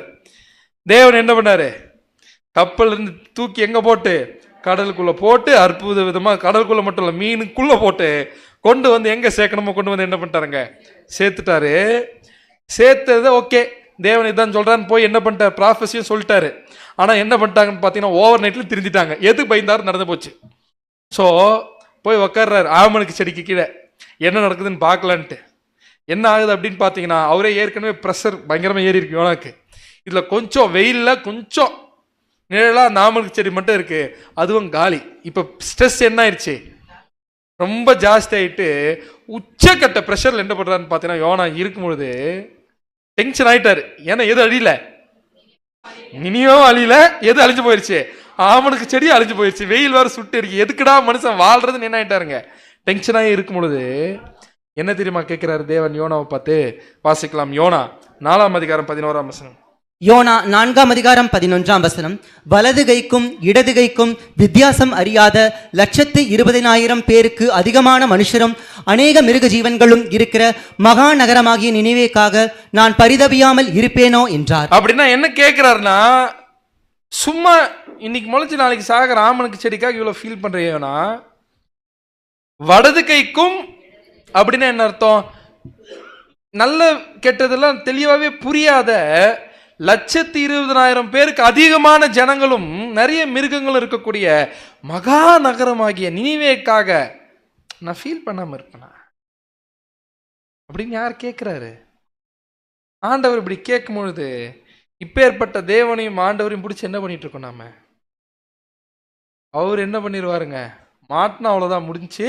நித்தியத்துக்கு என்ன பண்ணுவாரு? நரகத்தை போட்டு வாட்டி வதைக்கக்கூடிய கடவுளான்னு பார்த்தீங்கன்னா கிடையவே கிடையாது. சத்தியத்தை அறிவீர்கள், சத்தியம் உங்களை எதிலிருந்து விடுதலையாக்க போகுது? இன்னைக்கு நரகத்திலிருந்து விடுதலையாக்க போகுது. எப்படின்னு பார்க்கலாம். அப்படின்னா இப்போ நம்ம என்ன கண்டுபிடிக்கணும் அப்படின்னு பார்த்தீங்கன்னா, நரகம் அப்படின்ற வார்த்தை இருக்கு இல்லையா? அப்படின்னா நரகம் அப்படின்ற வார்த்தைக்கு தமிழ்ல என்ன அர்த்தம்? அப்படியே கொஞ்சம் பிரித்து பார்க்கலாம். பிரித்து எழுதுக அப்படின்னு நம்ம படிப்போம்ல. நரர் கூட்டல் அகம். அகம்னா என்ன அர்த்தம்? உள்ள. Very good. நரர்னா என்ன அர்த்தம்? மனுஷன். அப்படின்னா நரகம்னா என்ன அர்த்தம்னு பார்த்தீங்கன்னா, மனுஷன் உள்ள இருக்கக்கூடிய இடத்துக்கு பேர் தான் நரகம். மனுஷன் உள்ள இருக்கக்கூடிய இடத்துக்கு பேர் தான் நரகம். மனுஷன் எதுக்குள்ள இருக்க போறான்? செத்து போன பிறகு எதுக்குள்ள இருக்க போறான்? கல்லறைக்குள்ள. அப்படின்னா அதுக்கு பேர் தான் நரகமே தவிர்த்து நாம நினைக்கிறோம் பார்த்தீங்களா ஒரு நரகம், அது நரகமே இல்லை. அப்படி ஒரு லொகேஷனே எங்கேயுமே இல்லை. எந்த லொகேஷனு? நரகம்னு நாம நினைச்சிட்டு இருக்கோம் பாருங்க ஒரு லொகேஷன். அதுல என்ன ஆகும்? எரிஞ்சிட்டு இருக்கோம், ஃப்ரை பண்ணுவாங்க, சாத்தான் இருப்பான். அப்படி ஒரு விஷயமே இல்லை. பாதாளம்னா என்னது? அது ஒன்றும் இல்லை, கீழே இருக்கு. பாதத்துக்கு கீழே இருக்கக்கூடிய ஒரு ஆழத்தை தான் நம்ம என்னன்னு சொல்றோம், நாம பாதாளம் அப்படின்றோம். நரகத்துக்கு ஆங்கிலத்தில் என்ன வார்த்தை பயன்படுத்துவோம்? ஹெல் அப்படின்ற வார்த்தையை பயன்படுத்துவோம் இல்லையா? இந்த ஹெல் அப்படின்ற வார்த்தைக்கான அர்த்தம் என்ன? ஹெல் அப்படின்ற வார்த்தைக்கான அர்த்தம் என்ன அப்படின்னு பார்த்தோம்னா, டு ஹைட் அதாவது மறைத்தல், டு கவர் அதாவது மூடி வைத்தல் அப்படின்னு அர்த்தம். நீங்க போய் எடுத்து ஒரு வேளை லண்டன்ல போய் கேட்டீங்கன்னா, I must hell my potatoes அப்படின்றாங்கன்னா, பொட்டேட்டோவை கொண்டு போய் என்ன பண்ணல? அது நரகத்திலாம் போட்டு ஃப்ரை பண்ண முடியாது. அது வீட்டில் தான் என்ன பண்ண முடியுங்க? ஃப்ரை பண்ண முடியும். ஐ மஸ்ட் ஹெல் மை பொட்டேட்டோஸ்னு என்ன அர்த்தம்னு பார்த்தீங்கன்னா, நான் என் கிழங்குகளை புதைக்க வேண்டும் அர்த்தமே தவிர்த்து பொட்டேட்டோவை கொண்டு போய் எங்க போறேன்னு அர்த்தம் இல்லை, நரகத்தில் போட்டு வாட்டி வதைக்கிறாங்கன்னு அர்த்தம் இல்லை. I must hell my house அப்படின்னு என்ன அர்த்தம்? என் வீட்டை கொண்டு போய் நரகத்தில் போட்டுறேன்னு அர்த்தமா? அப்படி இல்லை, நான் என் வீட்டை மூட வேண்டும். அப்படின்னா ஹெல் அப்படின்ற வார்த்தைக்கான அர்த்தமே டு ஹைட் ஆர் கவர். என்னங்க பிரதர், எல்லுக்கு நீங்க தான் ஒன்று சொல்றீங்களான்னு பார்த்தீங்கன்னா கிடையாது, ஒன்றும் இல்லை. ஜஸ்ட் லைக் தட் நீங்க போய் கூகுள் சர்ச்ல அடிச்சு பாருங்க. ஹெல் அப்படின்ற வார்த்தையினுடைய ஆரிஜின் வேர்ட் நீங்க எடுத்து பார்த்தீங்கன்னா அது என்ன வருதுன்னு பார்த்தீங்கன்னா, அதோடைய root meaning to cover or hide. To cover or hide, மறைச்சு வைக்கிறது அல்லது மூடி வைக்கிறது, அதுக்கு பேர் தான் ஹெல். அப்படியும் சொல்லலாம். நரகம்னா என்ன அர்த்தம்? அப்போ மூடி வைக்கிறது. எங்க மூடி வைக்கிறது? எங்க இருக்குது நரகம்? சென்னையில் இருக்குதா? நிறைய இருக்கும். எங்கெங்க இருக்குது? கிறிஸ்டியனுக்குன்னு தனியா இருக்கும் நரகம். கரெக்டா? எங்க ஊர்ல ஒரு இடம் இருக்கு, டோல்கேட். எதுன்னு கேட்டீங்கன்னா வெள்ளூர். அங்க ஒரு நரகம் இருக்கு. அப்படின்னு என்ன அர்த்தம்? கல்லறை. சத்தியத்தை அறிவீர்கள். அப்படின்னா நாம என்ன இப்ப கண்டுபிடிக்கணும் அப்படின்னு பாத்தீங்கன்னா, பிரதர் பைபிள்ல நரகம் நரகன்ற வார்த்தைகள்லாம் வந்திருக்குல்ல, அதை எப்படி தெளிவா புரிந்து கொள்வது என்பதை நாம கண்டுபிடிப்பதற்கு இப்ப நம்ம என்ன பண்ணணும் அப்படின்னு பாத்தீங்கன்னா, முதல் நம்ம கண்டுபிடிக்கிறது பழைய ஏற்பாடு எந்த மொழியில் எழுதப்பட்டிருக்கு. எந்த மொழியில் எழுதப்பட்டிருக்கு? எபிரேய பாஷை. புதிய ஏற்பாடு எந்த மொழியில் எழுதப்பட்டிருக்குன்னு பார்த்தீங்கன்னா கிரேக்க பாஷை. இது ரொம்ப நம்ம தெளிவாக அண்டர்ஸ்டாண்ட் பண்ணணும். இனி வரக்கூடிய பாடங்களுக்கு இது ரொம்ப ரொம்ப முக்கியம். ஏன் அப்படின்னு பார்த்தீங்கன்னா, வேதாகமங்கள்ல நிறைய மொழிபெயர்ப்பு இருக்குது, பைபிள்லேயே நிறைய டிரான்ஸ்லேஷன்ஸ் இருக்குது. கரெக்டா?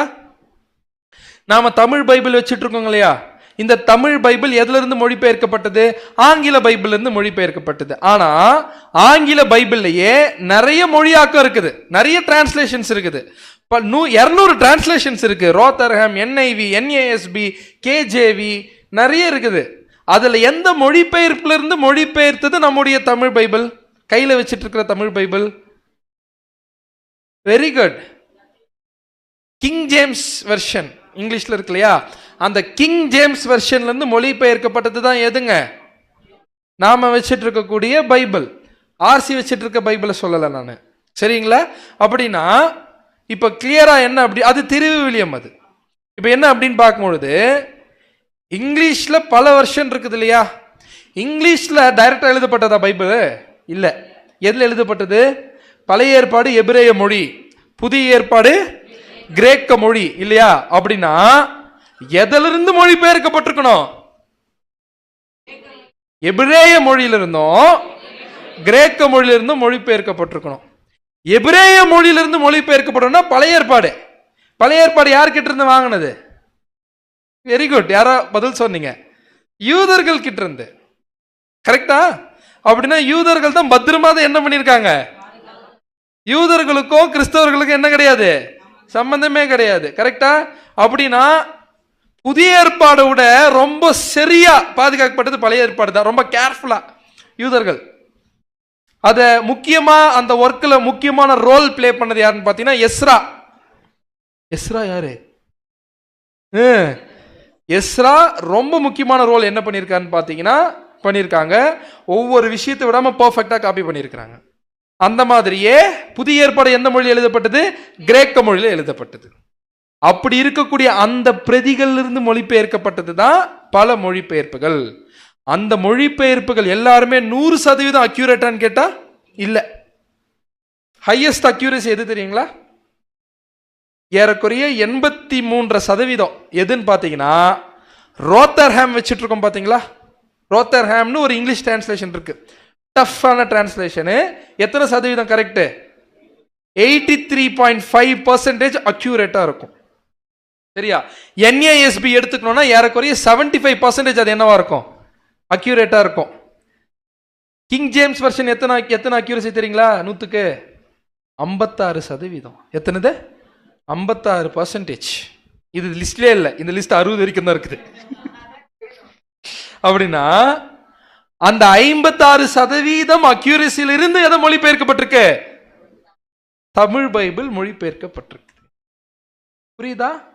அப்படின்னா இந்த இடத்துல ஈவன் மற்றவங்க கிரிட்டிசைஸ் பண்ணக்கூடியவங்க பைபிளை கிரிட்டிசைஸ் பண்ணி, என்னப்பா இஷ்டத்துக்கு பல டிரான்ஸ்லேஷன் வச்சுட்டு இருக்கிறீங்க, எங்களுக்கு ஒரே புக்கு தான் இருக்குது, எல்லா இடத்துலையும் ஒரே மாதிரி தான் இருக்கும்னுவாங்க. பட் ஆனால் ஏன் இத்தனை மொழிபெயர்ப்புகள் அப்படின்னு பார்த்தீங்கன்னா அவ்வளோ முயற்சிகள் எடுத்துருக்கிறாங்க. எதுல இருந்து? ஆதியிலிருந்து எடுக்கணும்னு. அப்படின்னா சரியான அர்த்தத்தை எங்க போய் பார்த்தா தான் கண்டுபிடிக்க முடியும்? Very good. ஹீப்ருல போய் பார்க்கணும், கிரீக்ல போய் பார்க்கணும். நாங்க எங்க போய் பார்க்கறது? அதுக்கு நமக்கு தமிழே பாதி என்ன பண்ண மாட்டேங்குது, சரியா வர மாட்டேங்குது. இதுல எங்க ஹீப்ருவும் எங்க கிரீக்குக்கும் என்ன பண்றதுங்க போறது? கவலைப்பட வேண்டாம். என்ன பண்ணலான்னு பார்த்தீங்கன்னா எபிரேய பாஷையினுடைய அர்த்தம் என்ன. இப்போ நமக்கு எல்லாத்துக்குமே என்ன ஆயிடுச்சுன்னு பார்த்தீங்கன்னா வந்துச்சு ஹீப்ரு வேர்ட். அந்த வார்த்தை என்ன கொடுக்குது, அந்த கிரீக் வேர்ட் நமக்கு என்ன அர்த்தத்தை கொடுக்குது, அதை பார்க்க போறோம். தமிழ் பைபிள்ல நரகம் நரகம்னு இருக்குல்ல வார்த்தைகள், அந்த வார்த்தை இங்கிலீஷ் பைபிள் என்னன்னு இருக்கும்? ஹெல்லுன்னு இருக்கும். அப்ப அந்த வார்த்தைக்கு ஹீப்ருல ஒரு வார்த்தை இருக்கும்ல, கிரீக்ல ஒரு வார்த்தை இருக்கும்ல, அதை எடுத்து பார்த்தாதான் அதனுடைய அர்த்தமே புரியும். அதனுடைய மாபெரும் சத்தியத்தை என்ன பண்ண போறோம்? கண்டுபிடிக்க போறோம். ரெடியா? தயாரா இருக்கீங்களா? ஓகே. சோ பழைய ஏற்பாட்டுல நரகம் அப்படின்ற ஒரு வார்த்தையை எந்த வார்த்தையில இருந்து மொழிபெயர்த்திருக்கிறாங்கன்னு பார்த்தீங்கன்னா ஷியோல் அப்படின்ற ஒரு ஹீப்ரு வேர்ட்ல இருந்து தான் இங்கிலீஷ்ல ஹெல் அப்படின்னு போட்டிருக்காங்க. அந்த ஹெல்ல இருந்து தான் என்ன வந்திருக்குது தமிழ்ல? நரகம் அப்படின்னு போட்டிருக்காங்க. புதிய ஏற்பாட்டுல ஒரு வார்த்தை இல்ல, 3 கிரேக்க வார்த்தைகளை பயன்படுத்தியிருக்காங்க. Hades, Tartarus, Gehenna. கொஞ்சம் ஹீப்ரு கிரீக் கிளாஸ் மாதிரி தான் இருக்கும். ஸோ என்ன அப்படின்னு பார்த்தீங்கன்னா பழைய ஏற்பாட்டில் என்னது? சத்தமா சொல்லலாம், ஷியோல். சரிங்களா? அதை தமிழ்ல நரகம்னு நமக்கு மொழிபெயர்க்கப்பட்டிருக்குது. புதிய ஏற்பாட்டில் ஹேடஸ், டார்டரு, கெஹன்னா. சரிங்களா? அப்படின்னா இந்த ஷியோல் அப்படின்ற ஹீப்ரூ வேர்டு இருக்குல்ல, இந்த ஒரே ஹீப்ரூ வேர்டை இங்கிலீஷ்ல ஹெல்லுனோ மொழிபெயர்த்திருக்காங்க, கிரேவ்னோ மொழிபெயர்த்திருக்காங்க, பிட்டுனோ மொழிபெயர்த்திருக்காங்க. ஹெல்லுன்னு 31 வாட்டியும், கிரேவ்னு 31 வாட்டியும், பிட்டுன்னு 3 வாட்டியும் மொழிபெயர்த்திருக்கிறாங்க. ஒரே ஹீப்ரூ வேர்டு தான். அந்த ஒரே ஹீப்ரூ வேர்டுக்கு ஒரே அர்த்தம் தானே. மூணு வித்தியாசமான ஆங்கில வார்த்தைகளை பயன்படுத்தியிருக்காங்க. பிரதர் இப்படி பயன்படுத்தலாமா? பயன்படுத்தலாம், தப்பு இல்லை. ஏன்?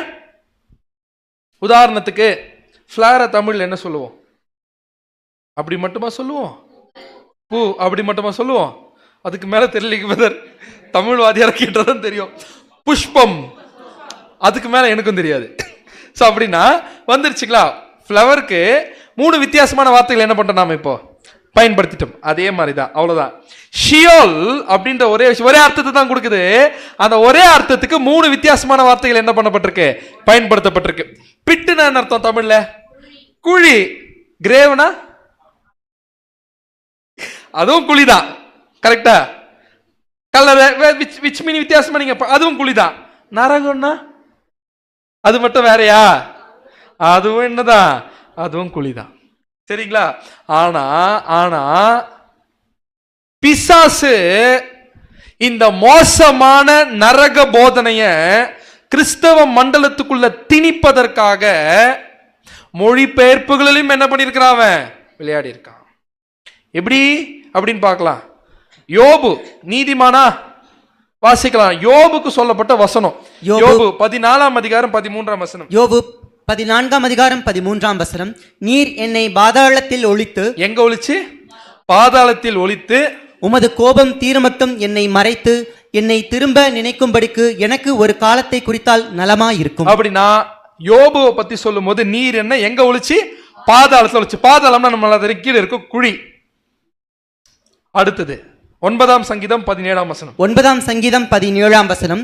துன்மார்க்கரும் தேவனை மறக்கிற எல்லா ஜாதிகளும் நரகத்திலே தள்ளப்படுவார்கள். வந்துருச்சுங்களா? அப்படின்னா துன்மார்க்கரும் தேவனை மறக்கிற எல்லா ஜாதிகளும் எங்கே தள்ளப்படுவார்கள்? நரகத்தில் தள்ளப்படுவார்கள். யோபு எங்க போறாரு? பாதாளம். துன்மார்க்கர் எங்க போறாங்க? நரகத்துல. இப்போ என்ன பண்ண போறோம்னா, யோபு என்ன வசனம்? 14ஆம் அதிகாரம் 13ஆம் வசனமா? இதுல தமிழ்ல என்ன இருக்கு? பாதாளம்னு இருக்கு, கரெக்டா? இங்கிலீஷ்ல என்ன இருக்கு? கிரேவ்னு இருக்குது. பட் ஆனா அந்த வார்த்தைக்கு ஹீப்ரூ வேர்டு ஒன்று இருக்கும்ல, அந்த ஹீப்ரூ வேர்டு என்னன்னு போய் பார்த்தீங்கன்னா என்னன்னு இருக்குது? ஷியோல்னு இருக்குது. அப்படின்னா ஷியோல் அப்படின்ற ஹீப்ரூ வேர்டுக்கு சரியான அர்த்தம் இதுதான். என்னதுங்க? பாதாளம். அப்படின்னா ஒரு மனுஷனை கொண்டு போய் ஷியோல்ல போடுவாங்க. எங்க போடுவாங்க? பாதாளத்துக்குள்ள போடுவாங்க. அப்படின்னா என்ன அர்த்தம்? செத்து போன பிறகு அங்கதான் போடுறாங்க. அப்படின்னா யோபு கேட்கிறாரு, நீர் என்னை பாதாளத்துல ஒளிச்சுன்னு என்ன அர்த்தம்? என்ன கேட்கிறாரு இந்த இடத்துல? நீர் என்னை பாதாளத்தில் ஒளிச்சு. தேவனே என்ன பண்ணிடுற? செத்து போயிடுற இந்த கண்டிஷன்ல. யோபுவோட நிலைமை நமக்கு நல்லா தெரியும். உமது கோபம் தீரும் மட்டும் என்னை மறித்து என்னை திரும்ப நினைக்கும்படி எனக்கு ஒரு காலத்தை குறிச்ச நலமா இருக்கும். உங்களுடைய ராஜ்யத்துல என்ன பண்ணுங்க, என்ன எழுப்புங்கிறாரு. அப்படிதான் வசனம் சொல்லுது, கரெக்டா? யோபுக்கு கிரேவு, ஆனா ஹீப்ரூ வேர்டு என்ன? ஷியோல். சரிங்களா? சங்கீதம் 9:17 பார்த்தோம். துன்மார்க்கருக்கு நரகம்னு இருக்குல்ல, இங்கிலீஷ்ல என்னன்னு போட்டாச்சுன்னா ஹெல்லு. இங்கிலீஷ்ல என்னன்னு போட்டாச்சு? ஹெல்லு. ஆனா என்ன ஹீப்ரூ வேர்டு? அதுக்கு என்னதான்? ஷியோல் தான். அப்படின்னு என்ன அர்த்தம்? யோபுக்கு மட்டும் பாதாளம், துன்மார்க்கருக்கு என்ன போட்டாச்சு? நரகம்னு போட்டாச்சு. ஆனா 2 இடத்துல என்ன வார்த்தை தான் வருது? ஒரே வார்த்தை தான். என்ன போட்டிருக்கணும் அங்கேயும்? பாதாளம் தான் போட்டிருக்கு. யாருக்கும் பாதாளம் தான். துன்மார்க்கரும் தேவனை மறக்கிற எல்லா ஜனங்களும் எங்க போறாங்க? பாதாளத்துக்கு போறாங்க. சத்தியத்தை அறிவீர்கள், சத்தியம் உங்களை விடுதலையாக்கும். இப்ப என்ன பண்ணலான்னு பாத்தீங்கன்னா, யோபு வசனம் இந்த பக்கம், சங்கீத வசனம் இந்த பக்கம். சங்கீதத்துல யார் இருக்காங்க? துன்மார்க்கர் இருக்கிறாங்க. யோபுல யோபு இருக்காரு. சரிங்களா? அப்படின்னா ஒரிஜினல்னா ஹீப்ரூல என்ன வேர்டு இருக்கு? ஷியோல். 2 இடத்துல என்ன இருக்குங்க? ஷியோல் இருக்குது. இங்கிலீஷ்ல என்ன இருக்குது? இங்க ஹெல்லு, இங்க கிரேவ். அது அப்படியே தமிழ்ல என்ன போட்டாங்க? ஹெல்லுக்கு நரகம், கிரேவுக்கு பாதாளம். ஆக்சுவலா எது தப்பாகி போச்சு இந்த இடத்துல? நரகம். நரகம்னு தப்பு கிடையாது. ஆனா நம்ம புரிதல் அந்த இடத்துல என்னவாயிருச்சு? இப்ப இந்த இடத்துல தவறா மாறிட்டுது. ஆக்சுவலா என்னவோ வந்திருக்கணும் அந்த இடத்துல. பாதாளம்னு போட்டீங்கன்னா ரொம்ப எளிமையா என்ன பண்ணிருக்கலாம்? நாம புரிந்து கொண்டு இருந்திருக்கலாம். அப்படின்னா யோபு எங்க இருக்கிறாரு?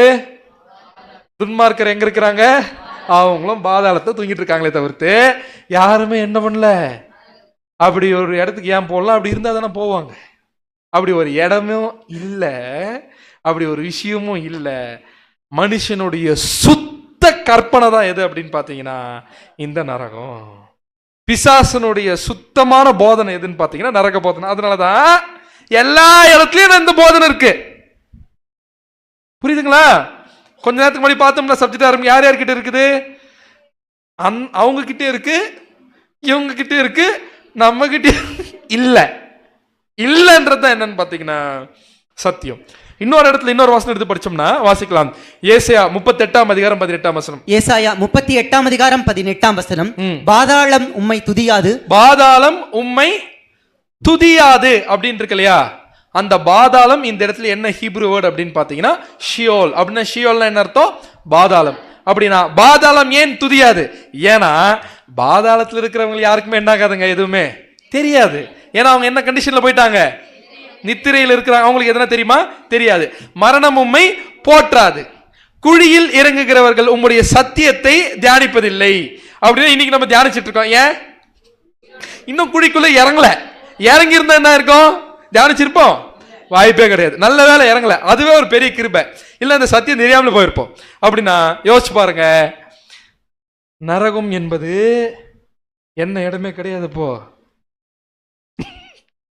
எண்ணெய் சட்டியில போட்டு தந்தூரி ஃப்ரை பண்ணக்கூடிய இடமே அது இல்லை. சரி, ஒரு கேள்வி. நரகம் வந்து இருட்டா இருக்குமா வெளிச்சமா இருக்குமா?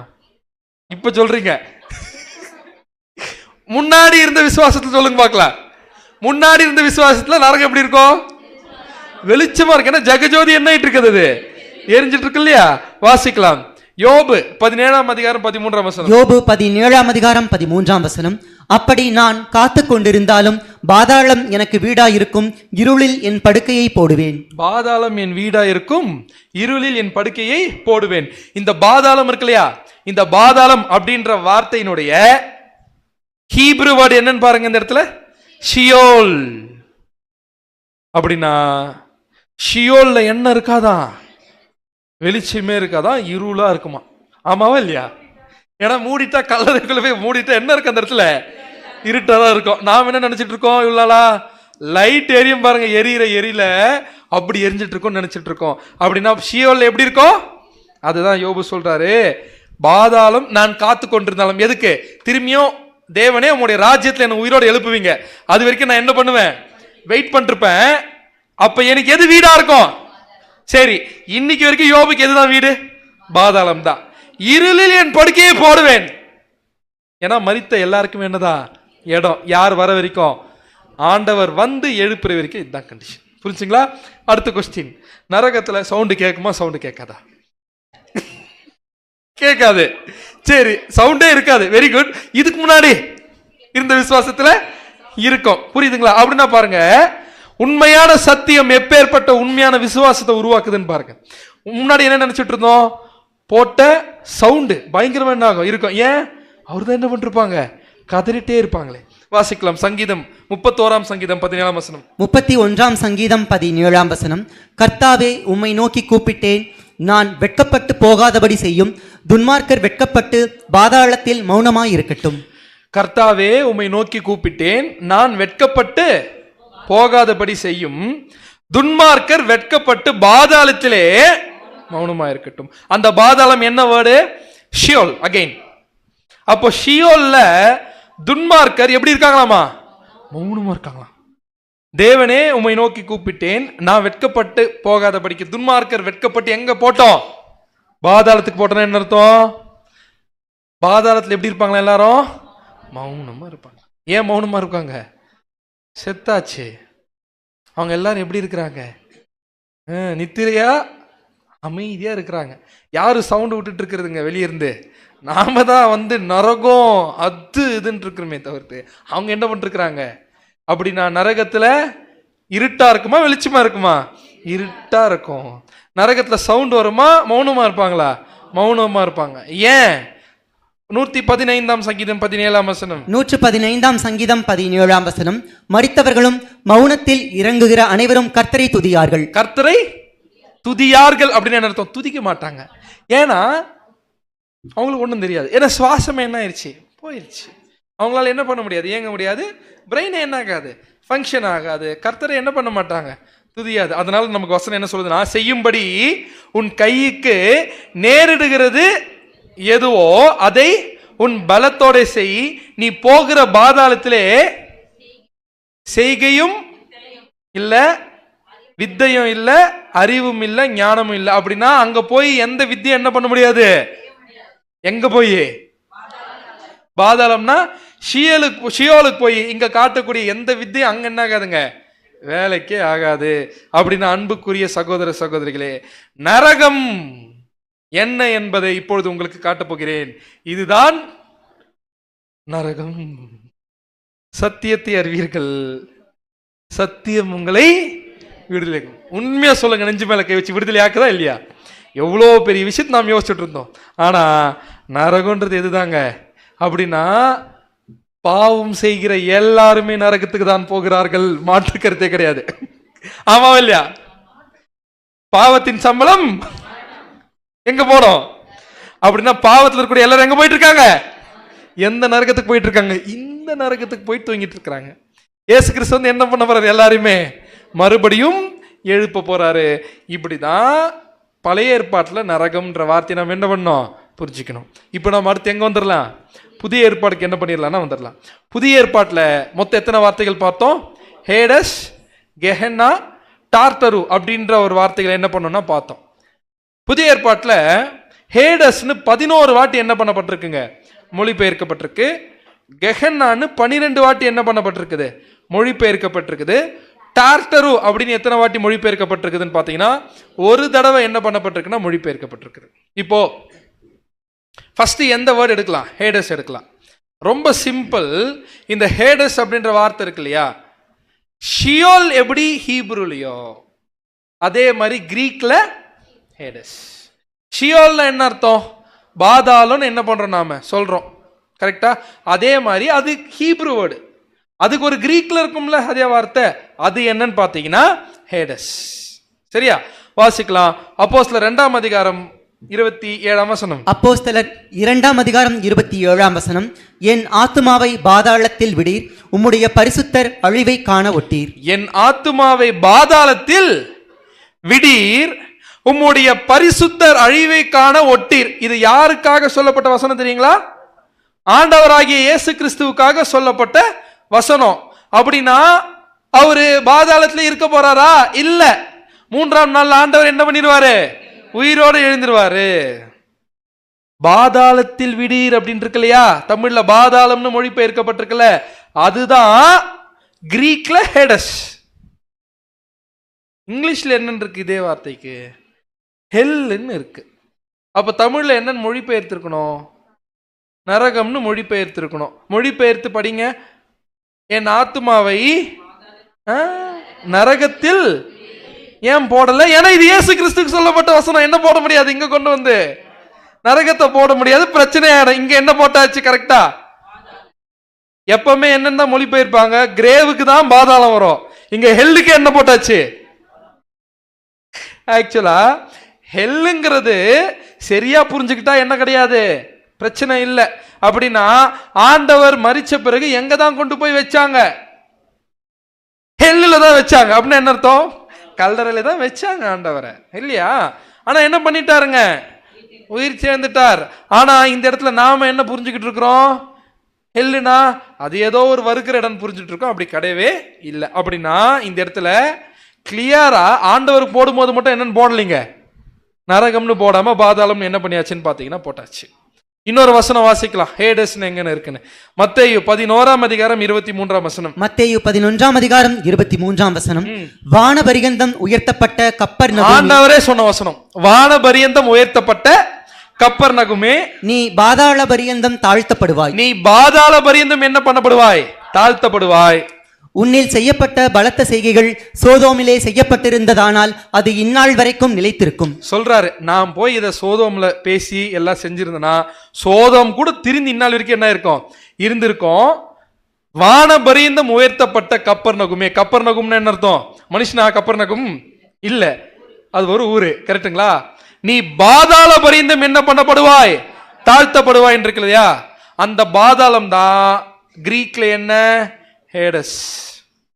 இங்கிலீஷ்ல என்னன்னு போட்டிருக்காங்க? அதுக்கு ஹெல்ன்னு போட்டிருக்காங்க. இங்க என்னன்னு போட்டாச்சு? ஆனா இங்க பாதாளம்னு போட்டாச்சு. ஆனா என்ன போட்டிருக்கணும்?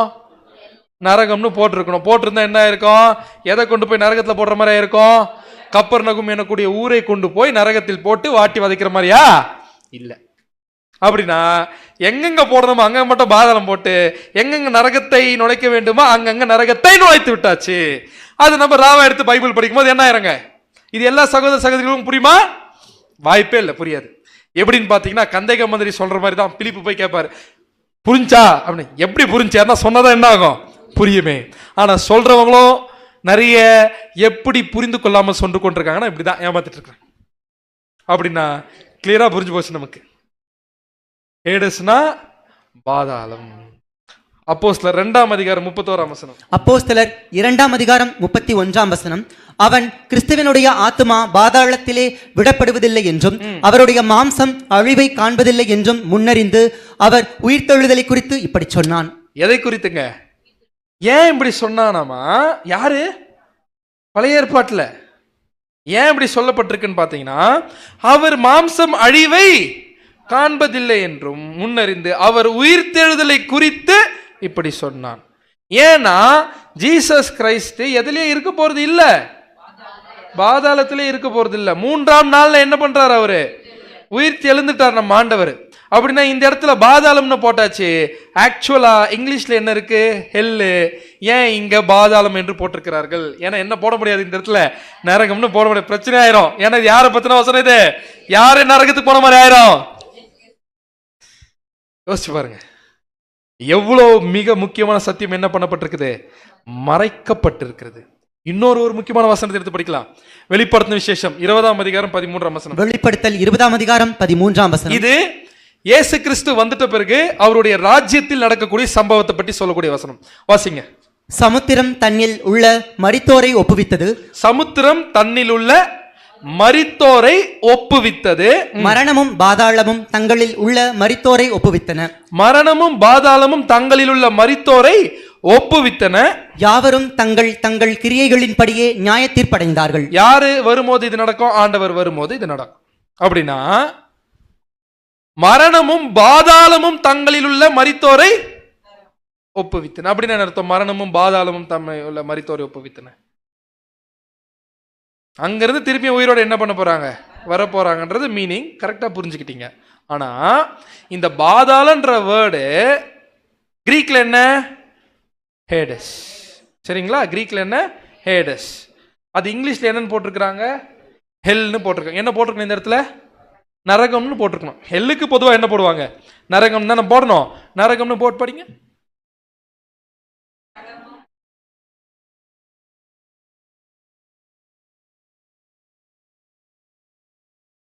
மரணமும் நரகமும் தங்களில் உள்ள மரித்தோரை ஏன் போடலைங்க?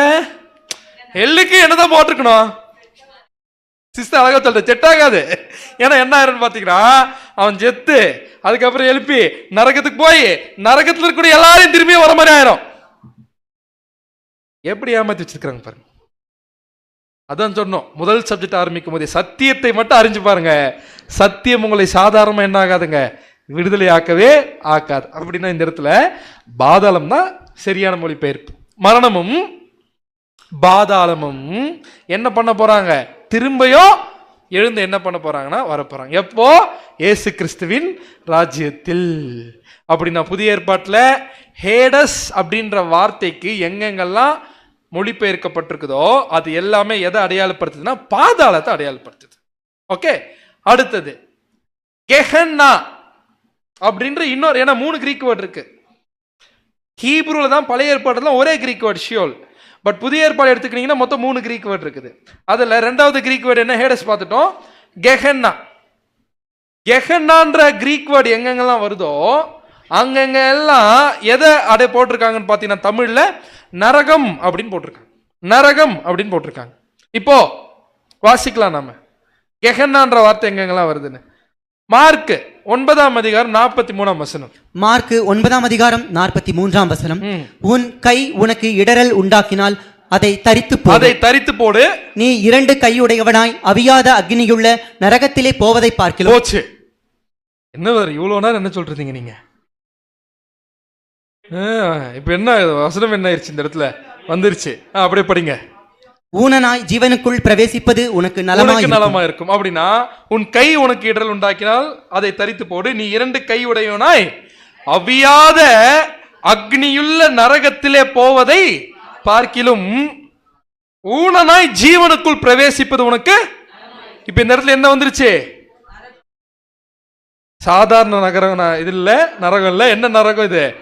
அவியாத அக்னியுள்ள நரகம் என்ன ஆயிடுச்சுன்னு பார்த்தா வந்துருச்சு. இதை பார்த்துதான் பிரதர் நாங்க என்ன பண்ணிட்டோம், அப்படி ஒண்ணு இருந்துச்சுன்னு நினைச்சோம். ஆனா தெளிவு அடைஞ்சிட்டோம். ஆனா இப்ப இதுக்கு என்ன அர்த்தம் நாம என்ன பண்ணோம்? இப்போ கண்டுபிடிக்கணும். கண்டுபிடிக்கலாங்களா? மார்க் 9ஆம் அதிகாரம் 42 இருந்து 48 வரைக்கும் வாசிங்க. வசனம் சொல்லி வாசிங்க. மார்க் 9ஆம் அதிகாரம் 42ஆம் வசனம். சரி, இதுக்கு முன்னாடி நான் இன்னொன்னு கேட்டுக்கிறேன். நான் எத்தனை பேர் ஆண்டவராகிய இயேசுக்கு சொல்றது அப்படியே கேட்பீங்க? யாருமே இல்ல. எல்லாருமே நான் நம்பலாலையா? ஏன்னா போறோம் படிங்க போது மாத்திக்க மாட்டீங்களே. சரி, ஓகே.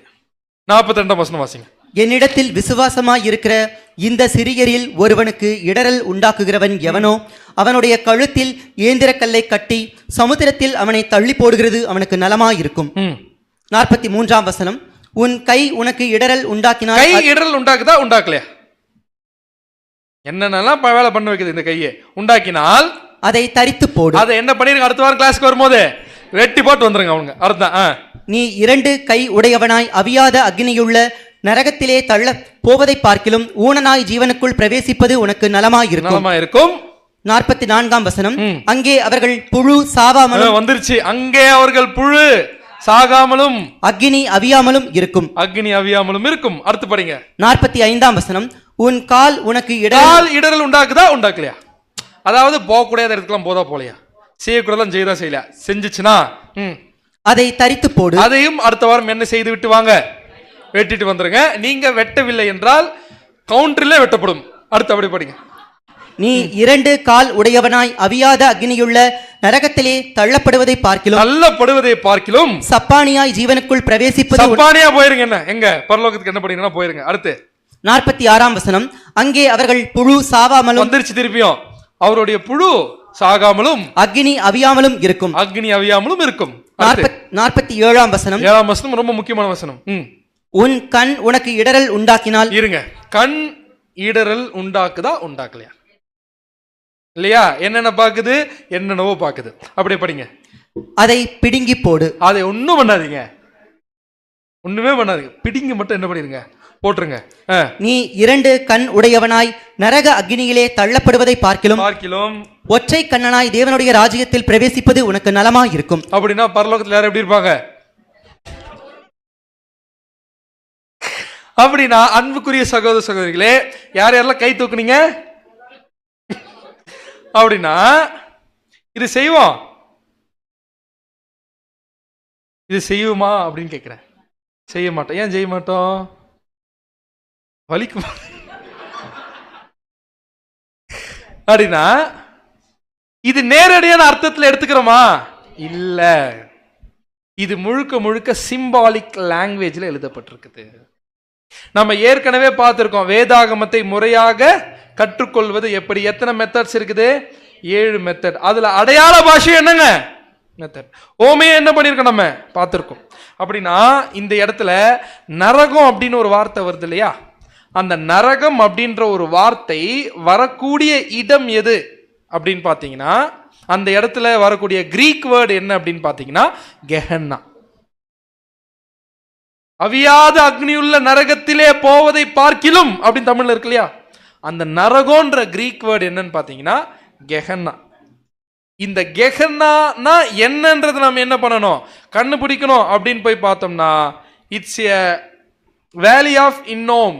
அப்படின்னா எருசலேம்ல ஒன் ஆஃப் த வாசல்ல என்ன இருக்குன்னு பார்த்தீங்கன்னா குப்பமேட்டு வாசல் இருக்குது.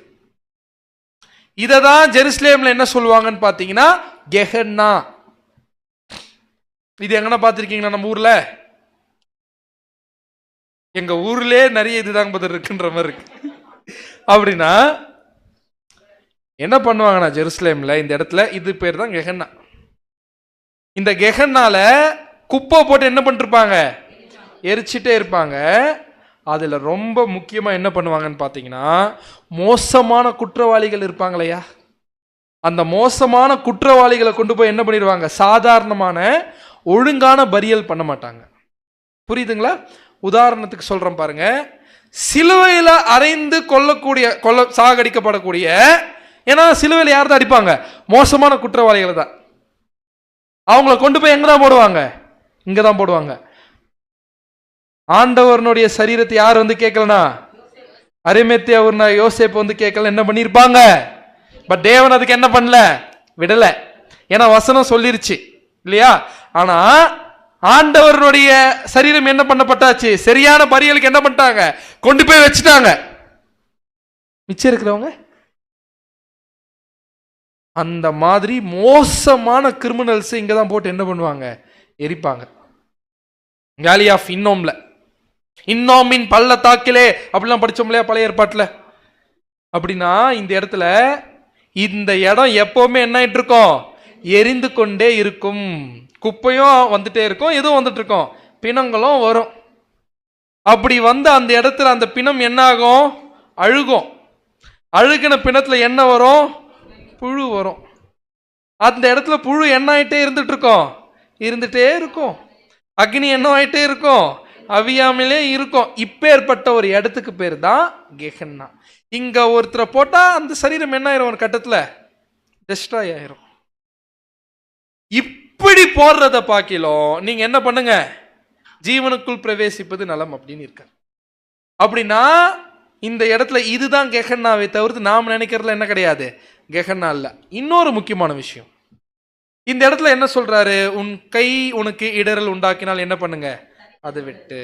அப்படின்னா லிட்டரலா வெட்ட சொல்றாரா, இல்ல. அது என்னது, சிம்பாலிக் லாங்குவேஜ்ல சொல்றாரு. என்ன சிம்பாலிக் லாங்குவேஜ், கையை வெட்டுனா என்ன அர்த்தம், கை உனக்கு இடரல் உண்டாக்கினால்தான் நம்ம சொல்லுவோம், இவர் தான் எனக்கு என்ன ரைட் ஹேண்டு, இவங்க எனக்கு என்ன மாதிரி கண்ணு மாதிரி, அப்படி சொல்றோம்ல. யாருன்னா இருப்பாங்களா நம்ம வாழ்க்கையில், இருக்கிறாங்களா இல்லையா? அப்படி உறவுகள் இருக்குல்ல, அந்த ஒரு வேளை இருந்தாங்கன்னா அது ரிலேட்டிவ்ஸா இருக்கலாம், ஃப்ரெண்ட்ஸா இருக்கலாம். நீங்க இனி சத்தியத்துக்குலாம் என்ன பண்ண போய் கேட்காதீங்கன்னா என்ன பண்ணலாம்,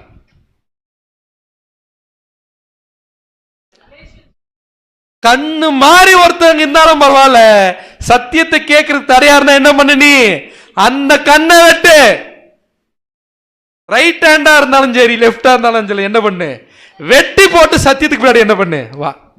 ஆனா என்ன சொல்லுங்க இந்த இடத்துல, நேரடியான கையையோ காலையோ பத்தி இந்த இடத்துல என்ன பண்ணல, பேசல. It's symbolic language. அந்த மாதிரி கெஹன்னான் இந்த இடம் இருக்கு இல்லையா, இந்த இடத்தையும் அடையாள பாஷையாக பயன்படுத்தி இருக்கிறாரு, ஒரு முக்கியமான காரியத்தை அடையாளப்படுத்துவதற்காக. என்ன முக்கியமான காரியத்தை அடையாளப்படுத்துவதற்காக இந்த கெஹன்னாவை, இந்த இடத்தை அடையாளமா பயன்படுத்தி இருக்காருன்னா வாசிக்கலாம். மத்தேயு 10:28. மத்தேயு 10:28. ஆத்துமாவை கொல்ல வல்லவர்களாய் இராமல், இது ஆத்துமா சப்ஜெக்ட்ல கூட இந்த வசனம் பார்த்தோம், முழுசா பார்க்கல. ஆத்துமாவை கொல்ல வல்லவர்களாய் இராமல், சரீரத்தை மாத்திரம் கொல்லுகிறவர்களுக்கு நீங்கள் பயப்பட வேண்டாம். சரீரத்தை மாத்திரம் கொல்லுகிறவர்களுக்கு நீங்கள் என்ன பண்ண வேண்டாம், பயப்பட வேண்டாம். ஆத்துமாவையும் சரீரத்தையும் நரகத்திலே அழிக்க வல்லவருக்கே பயப்படுங்கள். ஆத்துமாவையும் சரீரத்தையும் நரகத்திலே அழிக்க வல்லவருக்கே என்ன பண்ணுங்க, பயப்படுங்கள் இருக்கு. ஆத்துமாவை கொல்ல வல்லவர்களாய் இராமல் அப்படின்னு என்ன அர்த்தம், ஆத்துமானா என்னன்னு பார்த்தோம், சரீரம், ஜீவ சுவாசம். அப்படின்னா யாருன்னா ஒருத்தர் கொன்னே போட்டா கூட சுவாசம் போயிடும், ஆனா திருப்பி என்ன பண்ணிடுவார் தேவன் ராஜ்யத்துல, உயிரோட எழுப்புவதற்கான வல்லமை யாருக்கு இருக்கு, தேவனுக்கு இருக்கு. அப்படின்னா யாருன்னா நம்மள கொலையா பண்ணாலும் என்ன பண்ண தேவையில்ல, பயப்பட தேவையில்ல எந்த மனுஷனுக்கும். ஆனா சரீரத்தை மாத்திரம் கொல்லுகிறவர்களுக்கு நீங்க பயப்படாதீங்க, ஆத்மாவையும் சரீரத்தையும் நரகத்திலே அழிக்க வல்லவருக்கே பயப்படுங்கள். என்ன அர்த்தம்? இந்த இடத்துல தேவன் நினைச்சா என்ன பண்ண முடியும்? ஒருவேளை ராஜ்யத்துல நம்மள உயிரோடவே எழுப்பலனா எங்க இருப்போம்? எவ்வளவு நாள்? அவ்வளவுதான், அழிவிரும். புரியுதுங்களா? அப்படி அழிக்க வல்லவருக்கே நீங்க என்ன பண்ணுங்க? பயப்படுங்க. இந்த இடத்துல நம்ம நல்லா புரிஞ்சுக்கணும், இங்கு ஆத்மா நரகத்தில் அழிக்கப்படும் என்று என்ன பண்ணப்பட்டிருக்குது? தெளிவா சொல்லப்பட்டிருக்குது. மாறாக வாதிக்கப்படும் என்ன பண்ணல, சொல்லல. கரெக்டா? வசனம் அப்படித்தான் இருக்குது. இந்த இடத்துல நரகம் வருதுல, இந்த வசனத்துல அந்த நரகத்தினுடைய கிரீக் வேர்ட் கெஹன்னா. அப்படின்னா இந்த கெஹன்னாவை எதுக்கு அடையாளமா பயன்படுத்தி இருக்கிறார் அப்படின்னு பாத்தீங்கன்னா, எதுக்கு அடையாளமா பயன்படுத்தி இருக்கிறார்னா இரண்டாம் மரணத்திற்கு அடையாளமாக பயன்படுத்தி இருக்கிறாரு. அப்படி என்னங்க பிரதர், ரெண்டாம் மரணம் அப்படின்னு ஒண்ணு இருக்கா பைபிள்ல? இருக்கு. எங்க இருக்கு? நம்ம பைபிள்லயே இருக்கு. நம்ம பைபிள்லயே தான் என்ன ஆகுது அப்படின்னு பாத்தீங்கன்னா இருக்குது. அப்படின்னா ரெண்டாம் மரணம்னா என்ன என்பதை இப்ப நாம் என்ன பண்ணணும்? கண்டுபிடிக்கணும். வாசிக்கலாம். வெளிப்படுத்தின விசேஷம் 21ஆம் அதிகாரம் 8ஆம் வசனம். வெளிப்படுத்தல் 21ஆம் அதிகாரம் 8ஆம் வசனம். பயப்படுகிறவர்களும் அவிசுவாசிகளும் அருவருப்பானவர்களும் கொலைபாதகரும் விபச்சாரக்காரரும் சூனியக்காரரும் விக்கிரக ஆராதனைக்காரரும் பொய்யர் அனைவரும் இரண்டாம் மரணமாகிய அக்னியும் கந்தகமும் எரிகிற கடலிலே பங்கடைவார்கள் என்றார். நம்ம நல்லா தெளிவா புரிஞ்சுக்கணும். வெளிப்படுத்தின விசேஷம் முழுக்க முழுக்க சிம்பாலிக் லாங்குவேஜ்ல எழுதப்பட்ட புஸ்தகம். நேரடி எடுத்துக்க முடியுமா? அதை முடியாது. உதாரணத்துக்கு கூட நம்ம பார்த்தோம், வெளிப்படுத்தல் 12:1 ஒரு ஸ்திரீ சூரியனை அணிந்திருந்தால், அடுத்த வாரம் சகோதரிகள்லாம் சூரியன் ட்ரெஸ்ஸா போட்டு வர முடியுமா? முடியாது. பக்கத்துல கூட போக முடியாது சூரியன் பக்கத்துல. அப்படின்னா சூரியன் ஏதோ ஒன்று அடையாளப்படுத்துதாங்க, ஸ்திரீ ஏதோ ஒரு விஷயத்தை என்ன பண்ணுதுங்க? அடையாளப்படுத்துது. அது போல வெளிப்படுத்தின விசேஷம் முழுக்க முழுக்க அடையாள பாஷைகளால் நிறைந்த புஸ்தகம் அது. அப்படின்னா இந்த கேரக்டர் இருக்கிற எல்லாரும், பயப்படுகிறவர்கள், அவ்விசுவாசி, அருவருப்பு, கொலைபாதகன், விபச்சாரக்காரர், சூனியக்காரர், விக்கிரகாராதனைக்காரர், பொய்யர் அனைவரும் இரண்டாம் மரணமாகிய அக்னியும் கந்தகமும் எரிகிற கடலிலே பங்கடைவார்கள் என்றார். அப்படின்னா இந்த ஒரு விஷயத்தை இப்ப நம்ம கண்டுபிடிக்கணும். அனைவரும், இவங்க எல்லாரும் எதுக்குள்ள போயிடுறாங்களா? இரண்டாம் மரணமாகிய அக்னியும் கந்தகமும் எரிகிற கடலிலே பங்கடைவார்கள் அப்படின்னு இருக்கு. அப்படின்னா இப்ப நம்ம முதல்ல என்ன வார்த்தை எடுக்கலாம்னு பாத்தீங்கன்னா, இரண்டாம் மரணம்னா என்ன அப்படின்னு பார்க்கலாம். இரண்டாம் மரணம் என்று சொல்லும் பொழுதே அவங்க எத்தனாவது தடவை மரிக்கிறாங்க? ரெண்டாவது தடவை மரிக்கிறாங்கன்னா என்ன அர்த்தம்? ஏற்கனவே ஒரு வாட்டி மரிச்சிட்டாங்க, திருப்பி என்ன பண்ணிருக்கிறாங்க? வந்திருக்கிறாங்க உயிரோட. திருப்பி என்ன பண்ணிருக்கிறாங்க? அவங்க ரெண்டாவது தடவை மரிச்சிருக்கிறாங்க. அதுக்கு பேரு தான் என்ன? ரெண்டாம் மரணம். அப்படின்னா திருப்பி எப்ப வரப்போறாங்க? ஆண்டவராகிய இயேசு கிறிஸ்துவுடைய ராஜ்யத்துல. அவருடைய ராஜ்யத்துல உலகமே எப்படி மாறும் நம்ம என்ன பண்ணோம்? பார்த்தோம்.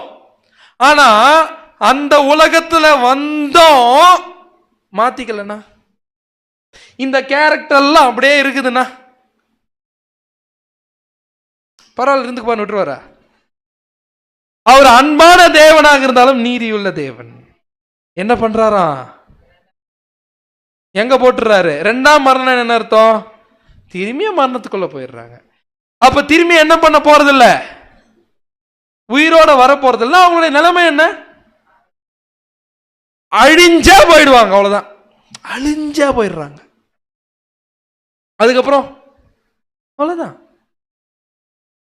சாதாரண வாய்ப்பாது அப்படின்னா வந்தா திரும்பி என்ன பண்ணிருக்கணும்? அவங்க திருந்திருந்திருக்கணும்.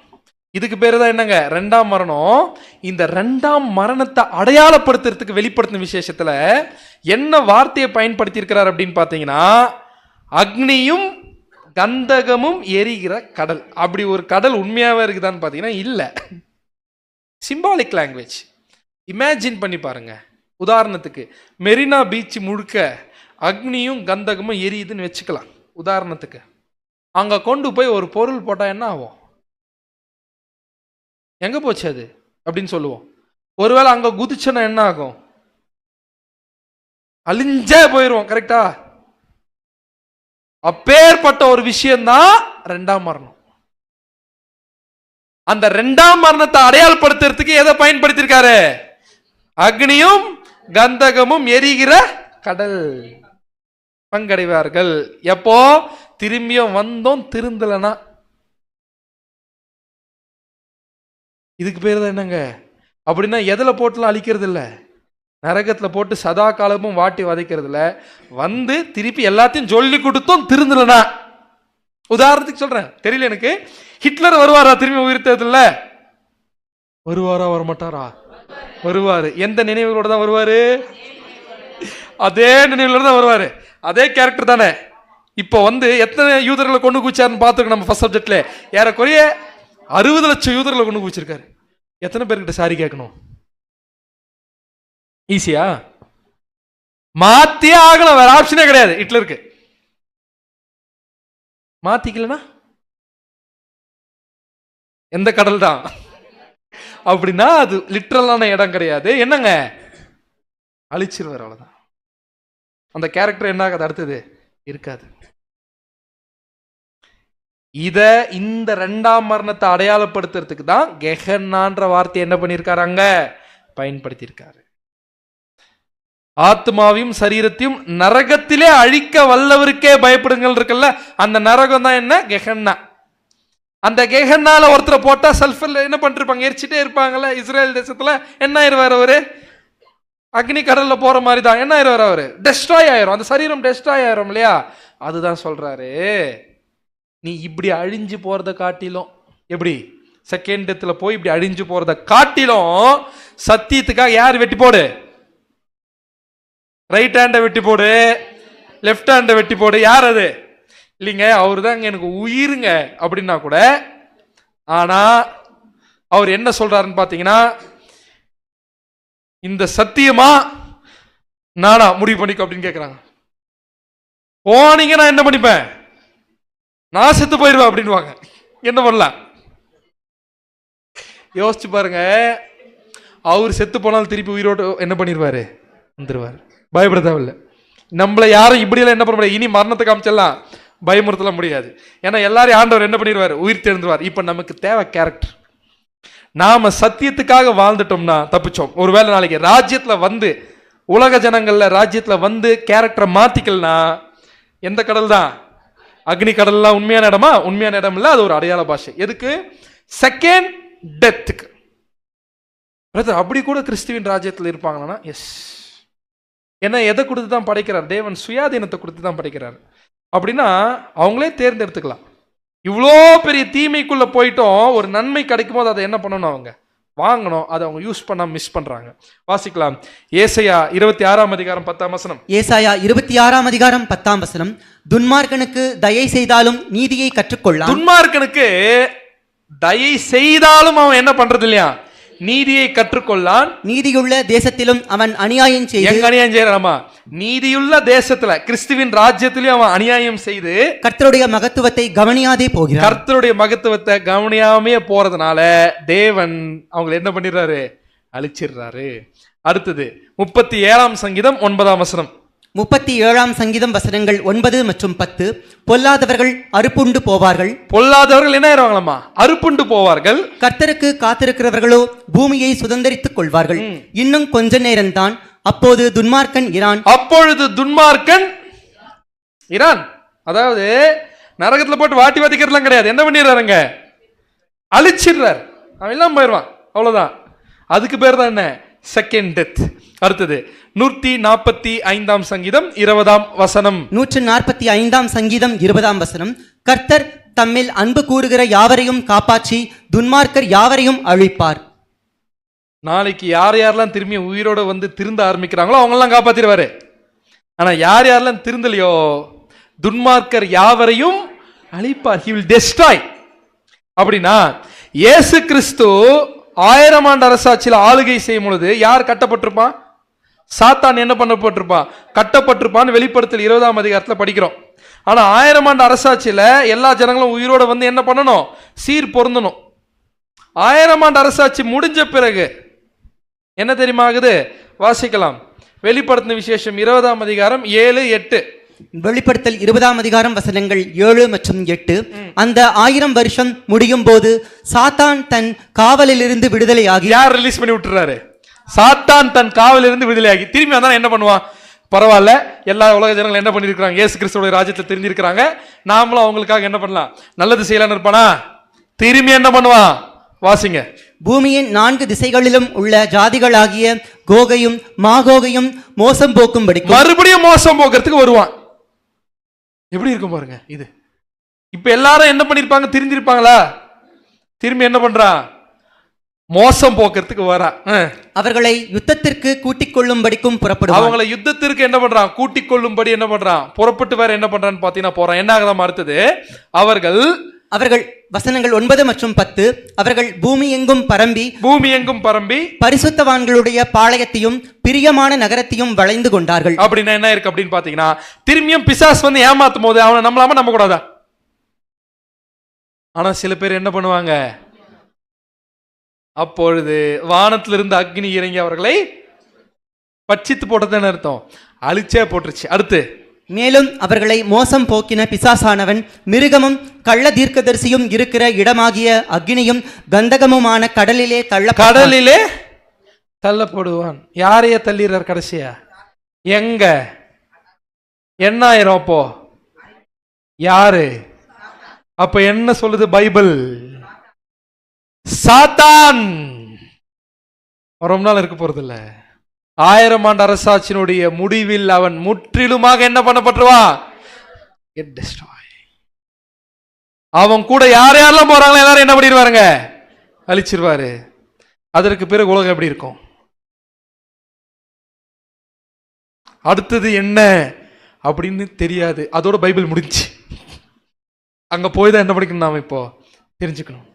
இப்ப என்ன தெரிஞ்சுக்கணும், சத்தியத்தை மறியீர்கள், நரகம் உங்களை என்ன பண்ணிருச்சுங்க, இன்னைக்கு விடுதலை ஆக்கிருச்சு நரகத்துல இருந்து. கடைசியா ஒரு வேர்டு இருக்கு, என்ன வேர்டு, டார்டர். கெஹென்னா புரிஞ்சுக்கிட்டோம், அது இஸ்ரேல்ல இருக்கக்கூடிய ஒரு இடம். அது எதுக்கு அடையாளமா பயன்படுத்தியிருக்காரு, செகண்ட் டெத்துக்கு அடையாளமா என்ன பண்ணியிருக்காருன்னா பயன்படுத்தியிருக்காரு. டார்டரு எடுத்துக்கலாம். டார்டருன்ற இன்னொரு கிரீக் வேர்டு. அந்த கிரீக் வேர்டு என்ன அப்படின்னு பாத்தீங்கன்னா, வாசிக்கலாம். 2 பேதுரு 2ஆம் அதிகாரம் 4ஆம் வசனம். 2 பேதுரு 2ஆம் அதிகாரம் 4ஆம் வசனம். பாவம் செய்த தூதர்களை தேவன் தப்ப விடாமல் அந்தகார சங்கிலிகளினாலே கட்டி நரகத்திலே தள்ளி நியாய தீர்ப்புக்கு வைக்கப்பட்டவர்களாக ஒப்பு கொடுத்து. அப்படின்னா என்ன அர்த்தம் அப்படின்னு பாத்தீங்கன்னா, பாவம் செய்த தூதர்கள் என்ன பண்ணல, தேவன் தப்ப விடல. யார் பாவம் செய்த தூதர்கள், எந்த காலத்துல, நோவாவுடைய காலப்பகுதியில் பாவம் செய்த தூதர்களை தப்ப விடாமல் ஏன் சொல்லியிருக்காருன்னு பாத்தீங்கன்னா, முதலாம் உலகத்துல தேவன் தூதர்களுக்கு என்ன வாய்ப்பு கொடுத்து வச்சிருந்தாருன்னா, அவர்கள் என்ன பண்ணலாம்னு பாத்தீங்கன்னா மெட்டீரியலைஸ் ஆகலாம். மெட்டீரியலைஸ்னா என்ன அர்த்தம், தூதர்கள் எனக்குரிய ஆவிக்குரிய நிலைமையிலும் இருக்கலாம், மாம்ச சரீரத்திலே வரலாம். அப்படி மாம்ச சரீரத்துல வந்துதான் மனுஷகுமாரத்திகளோட பெண் கொண்டு ராட்சச சந்ததி என்னாச்சுங்க, உருவாச்சு. இப்போ ஜலப்பிரளயம் வரும்போது தப்பிக்கலான்னு பாக்குறாங்க. ஏன்னா இவங்களுக்கு ஆவிக்குரிய சுபாவமா இருக்குல்ல, தப்பிச்சு ஆஸ் யூஷுவல் எங்க போலான்னு போத்தா தேவன் என்ன பண்ணல, தப்ப விடாமல் அங்க பர்மிட் பண்ணல. குட். அப்படின்னா கட்டி நரகத்திலே தள்ளி நியாய தீர்ப்பு ஒப்பு கொட்டுவர்களாக என்ன பண்ணாரு கொடுத்தாரு. அப்படின்னா இப்ப இந்த இடத்துல நரகம்னு இருக்குங்கல்ல, இந்த நரகம்ன்ற கிரீக் வேர்டு தான் டார்டரு. இந்த நரகம்ன்ற கிரீக் வேர்டு தான் என்ன, டார்டரு. அதுதான் தமிழ்ல நரகம்னு போட்டாச்சு. டார்டருனா ஒன்றும் கிடையாது. அது எதை அடையாளப்படுத்துதுன்னா, வான மண்டலம், பூமியில இருக்கக்கூடிய அட்மாஸ்பியர். அப்படின்னா தேவன் என்ன பண்ணிருக்க அப்படின்னா, அவங்க ஏதோ நரகன்ற போய் இடத்துல போயிட்டு வாட்டியில என்ன பண்ணல, அந்த இடத்துக்குலாம் போல விழுந்து போன தேவ தூதர்கள் எங்கேயே ரெஸ்ட்ரிக்ட் பண்ணிட்டாருன்னு பாத்தீங்கன்னா, இனி பரலோகத்துக்கு வர முடியாது, பூமியினுடைய அட்மாஸ்பியர்ல என்ன பண்ணுங்க இருங்கன்னு ரெஸ்ட்ரிக்ட் பண்ணிட்டாரு. டார்க்னஸ்ல போட்டு வச்சுட்டார். அவங்களால பகல்ல வந்து என்ன பண்ண முடியாது, கிரியை செய்ய முடியாது. மறுபடியும் என்ன பண்ண முடியாது, அவங்களால மனுஷ ரூபம் எடுக்க முடியாதா, முடியாது, கட்டி வச்சுட்டாரு. மற்ற வேலையெல்லாம் பார்க்கலாம், இந்த பிசாசு பிடிக்கிறது இந்த வேலையை என்ன பண்ணிருக்கலாம், அவங்க செஞ்சுட்டு இருக்கலாமே தவிர்த்து முதலாம் உலகத்துல வந்த மாதிரி என்ன பண்ண முடியாது, செய்ய முடியாது. அவங்களுக்குன்னு ஒரு நியாய தீர்ப்பு வச்சிருக்காரு, அது என்னன்றதை பின்னாடி பார்க்கலாம். பட் இப்போ இந்த இடத்துல நரகம்ன்றது இந்த வான்வெளியை அடையாளப்படுத்துற டார்டருவை தவிர்த்து நாம நினைக்கிற நரகம் இல்ல. இதுதான் பவுல் என்ன எழுதுறார், எபேசியர் 6ஆம் அதிகாரம் 12ஆம் வசனம் வாசிங்க. எபேசியர் 6ஆம் அதிகாரம் 12ஆம் வசனம். இது வேற தமிழ் வெர்ஷன் வாசிங்க. ஏனென்றால் நாம் மனிதர்களோடு மட்டும் போராடுவதில்லை. அதாவது மனுஷனோடு மட்டும் போராட்டம் இல்ல, போராட்டம் இருக்கா இல்லையா, இருக்கு. சாதாரண போராட்டம் பிரதர், மனிதர்களோடு மட்டும் நாம் போராடுவதில்லை, ஆட்சி புரிவோர், ஆட்சி புரிவோர், அதிகாரம் செலுத்துவோர், இருள் நிறைந்த இவ்வுலகின் மீது ஆற்றல் உடையோர், வான்வெளியில் உள்ள தீய ஆவிகள் ஆகியவற்றோடும் போராடுகிறோம். எங்க போராடுறோமா? வான மண்டலங்களில் உள்ள பொல்லாத ஆவி. நம்ம தமிழ் வெர்ஷன்ல என்ன வரும் அதை வாசிங்க. எபேசியர் 6ஆம் அதிகாரம் 12.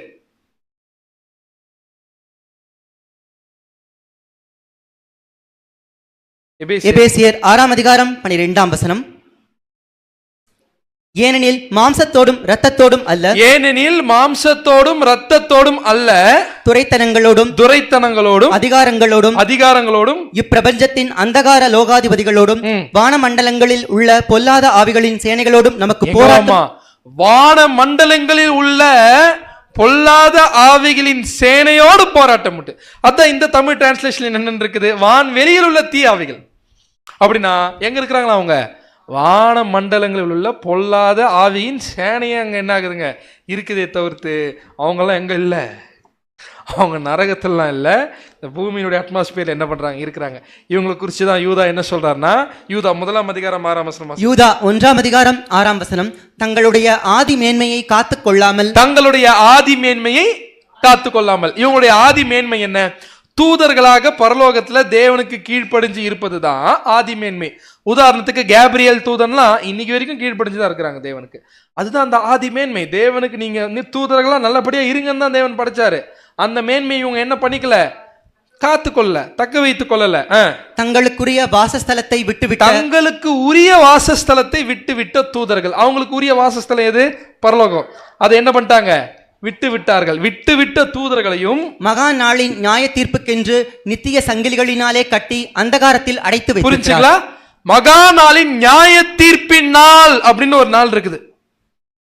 அந்த நியாய தீர்ப்பின் நாள்ல யாருக்கும் நியாய தீர்ப்பு இருக்க போதா? தூதர்களுக்கும் நியாய தீர்ப்பு என்ன ஆக போகுது? இருக்க போது. அதுக்காக அடைச்சு வச்சிருக்காரு. அதனாலதான் ஆண்டவர் பிசாசு ஓட்டும் பொழுது காலம் வருகிறதற்கு முன்னே எங்களை துன்பப்படுத்த வரீங்களா அப்படின்னு கேட்கிறாருல. அப்ப அவங்களுக்கு நியாய தீர்ப்புக்கு காலம் இருக்கு. அந்த காலம் வர வரைக்கும் எங்க அடைச்சு வச்சிருக்காரம்மா? வான மண்டலம். அந்த வான மண்டலத்துக்கு தான் கிரீக்ல பேர் என்ன? டார்டரு. அது கொண்டு போய் தமிழ் என்ன போட்டாச்சு? நரகம்னு போட்டாச்சு. அவ்வளவுதான். சத்தியத்தை அறிவீர்கள், சத்தியம் என்ன பண்ணிருச்சு நம்மள இன்னைக்கு? நரகத்திலிருந்தே விடுதலை ஆக்கிருச்சு. அப்படின்னா இவ்வளோ நாளா என்னன்னு பிடிச்சி பயமுறுத்தி வச்சிருந்தாங்க. வாசிக்கலாம். ஏசாயா 29ஆம் அதிகாரம் 13ஆம் வசனம். ஏசாயா 29ஆம் அதிகாரம் 13ஆம் வசனம். இந்த ஜனங்கள் தங்கள் வாயினால் என்னிடத்தில் சேர்ந்து தங்கள் உதடுகளினால் என்னை கனம் பண்ணுகிறார்கள். வாயில மட்டும் கனம் பண்றது. அப்படியே படிங்க. அவர்கள் இருதயமோ எனக்கு தூரமாய் விலகி இருக்கு. வாழ்க்கை பாத்தீங்கன்னா இயேசு கிறிஸ்து சொல்ற மாதிரி இருக்காது. இருதயம் என்ன ஆகுதுன்னு பாத்தீங்கன்னா தூரமா இருக்குது. அவர்கள் எனக்கு பயப்படுகிற பயம் மனுஷராலே போதிக்கப்பட்ட கற்பனையாய் இருக்கிறது. இவ்வளவு நாள் அவருக்கு பயந்த பயம் மனுஷரால் போதிக்கப்பட்ட கற்பனை, கட்டு கதையை தவிர்த்து அது என்ன கிடையாதுங்க? சத்தியம் கிடையாது. அப்படின்னா எதுல இருந்து பாதுகாப்பா இருக்கணும்? ஏன் இதெல்லாம் போதிக்கப்படுது கிறிஸ்தவத்துக்குள்ள? ஏன் அததான் இப்படி எல்லாம் நடக்கும் அப்படின்னு பவுல் முன்னாடியே என்ன பண்ணிட்டாருன்னு எழுதிட்டார். வாசிக்கலாம். 1 தீமோத்தேயு 6ஆம் அதிகாரம் 3-5. 1 தீமோத்தேயு 6ஆம் அதிகாரம் வசனங்கள் 3 முதல் 5 முடிய. ஒருவன் நம்முடைய கர்த்தராகிய இயேசு கிறிஸ்துவின் ஆரோக்கியமான வசனங்களையும் தேவ பக்திக்கேற்ற உபதேசங்களையும் ஒப்புக்கொள்ளாமல் வேற்றுமையான உபதேசங்களை போதிக்கிறவனானால் அப்படின்னு என்ன அர்த்தம்? நம்முடைய கர்த்தராகிய இயேசு கிறிஸ்துவின் ஆரோக்கியமான வசனம் தேவ பக்திக்கு ஏற்ற உபதேசங்களை ஒப்புக்கொள்ளாமல். ஒருத்தர் ஒத்துக்கல, நரகம் இல்ல, நரகம் இருக்குது அப்படின்னா இருக்குது வச்சுக்கப்பா, ஆனா அது என்ன கிடையாது? வசனம் இல்ல. கரெக்டா? ஆத்மாவை பத்தி அவங்க ஒரு கதை சொன்னாங்களா, அதுல என்ன கிடையாது? அவங்க சொல்றது வசனம் இல்ல. ஆனா அப்படி போதித்து கொண்டிருக்கிறார்களா இன்னைக்கு வரைக்கும்? Yes or no? எஸ். அவர்கள் சத்தியத்தின்படி போதிக்கக்கூடியவர்களா அப்படின்னு பாத்தீங்கன்னா இல்ல அப்படிங்கிறார் பவுல். என்ன சொல்றாருன்னா, வேற்றுமையான உபதேசங்களை போதிக்கிறவன் ஆளால் அவன் இருமாப்பு உள்ளவனும் ஒன்றும் அறியாதவனும் தர்க்கங்களையும் வாக்குவாதங்களையும் பற்றி நோய் கொண்டவனுமாயிருக்கிறான். அவைகளாலே பொறாமையும் சண்டையும் தூஷணங்களும் பொல்லாத சம்சயங்களும் உண்டாகி கெட்ட சிந்தையுள்ளவர்களும் சத்தியம் இல்லாதவர்களும் தேவ பக்தியை, இங்கிருந்து ரொம்ப முக்கியம், தேவ பக்தியை ஆதாய தொழில் என்று எண்ணுகிறவர்களுமாய் இருக்கிற மனுஷர்களாமா. ஏன் நரகம் வேணும்? ஏன் நரகம் வேணும் அப்படின்னா என்ன நினைச்சிட்டு இருக்காங்களாமா? தேவ பக்திய ஆதாய தொழில் என்று எண்ணுகிறவர்களுமாக இருக்கக்கூடிய மனுஷர்களால் உண்டாகும் மாறுபாடான தர்க்கங்களும் பிறக்கும்.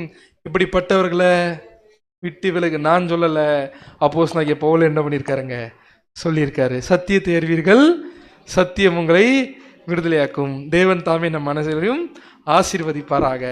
ஆமேன். அடுத்த வாரம் என்ன பார்க்க போறோம்?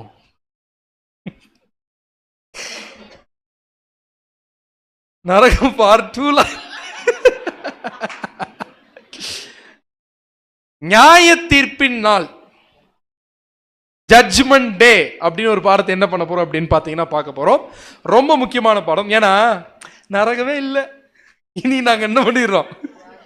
ஸோ ஒரு விஷயம் என்ன அப்படின்னு பார்த்தோம்னா, தேவன் நம்மளை மாற்றுவதற்கு நரகத்தை காமிச்செல்லாம் பயமுறுத்த வேண்டிய அவசியம் இல்லை. அவர் அன்பே போதும் நம்மளை மாத்துறதுக்கு, அவருடைய வசனமே போதும் நம்மளை மாத்துறதுக்கு.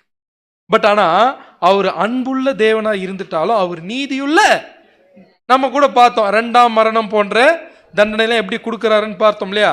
அது எப்படி செய்ய போறாரு, அதை எப்படி எக்ஸிக்யூட் பண்ண போறாரு, யார் போக போறாங்க, யார் போக போறது இல்லை, அவருடைய நியாய தீர்ப்பு எப்படி இருக்க போகுதுங்கிறத ரொம்ப தெளிவா அதில் மட்டுமே கவனம் செலுத்தி என்ன பண்ண போறோம்.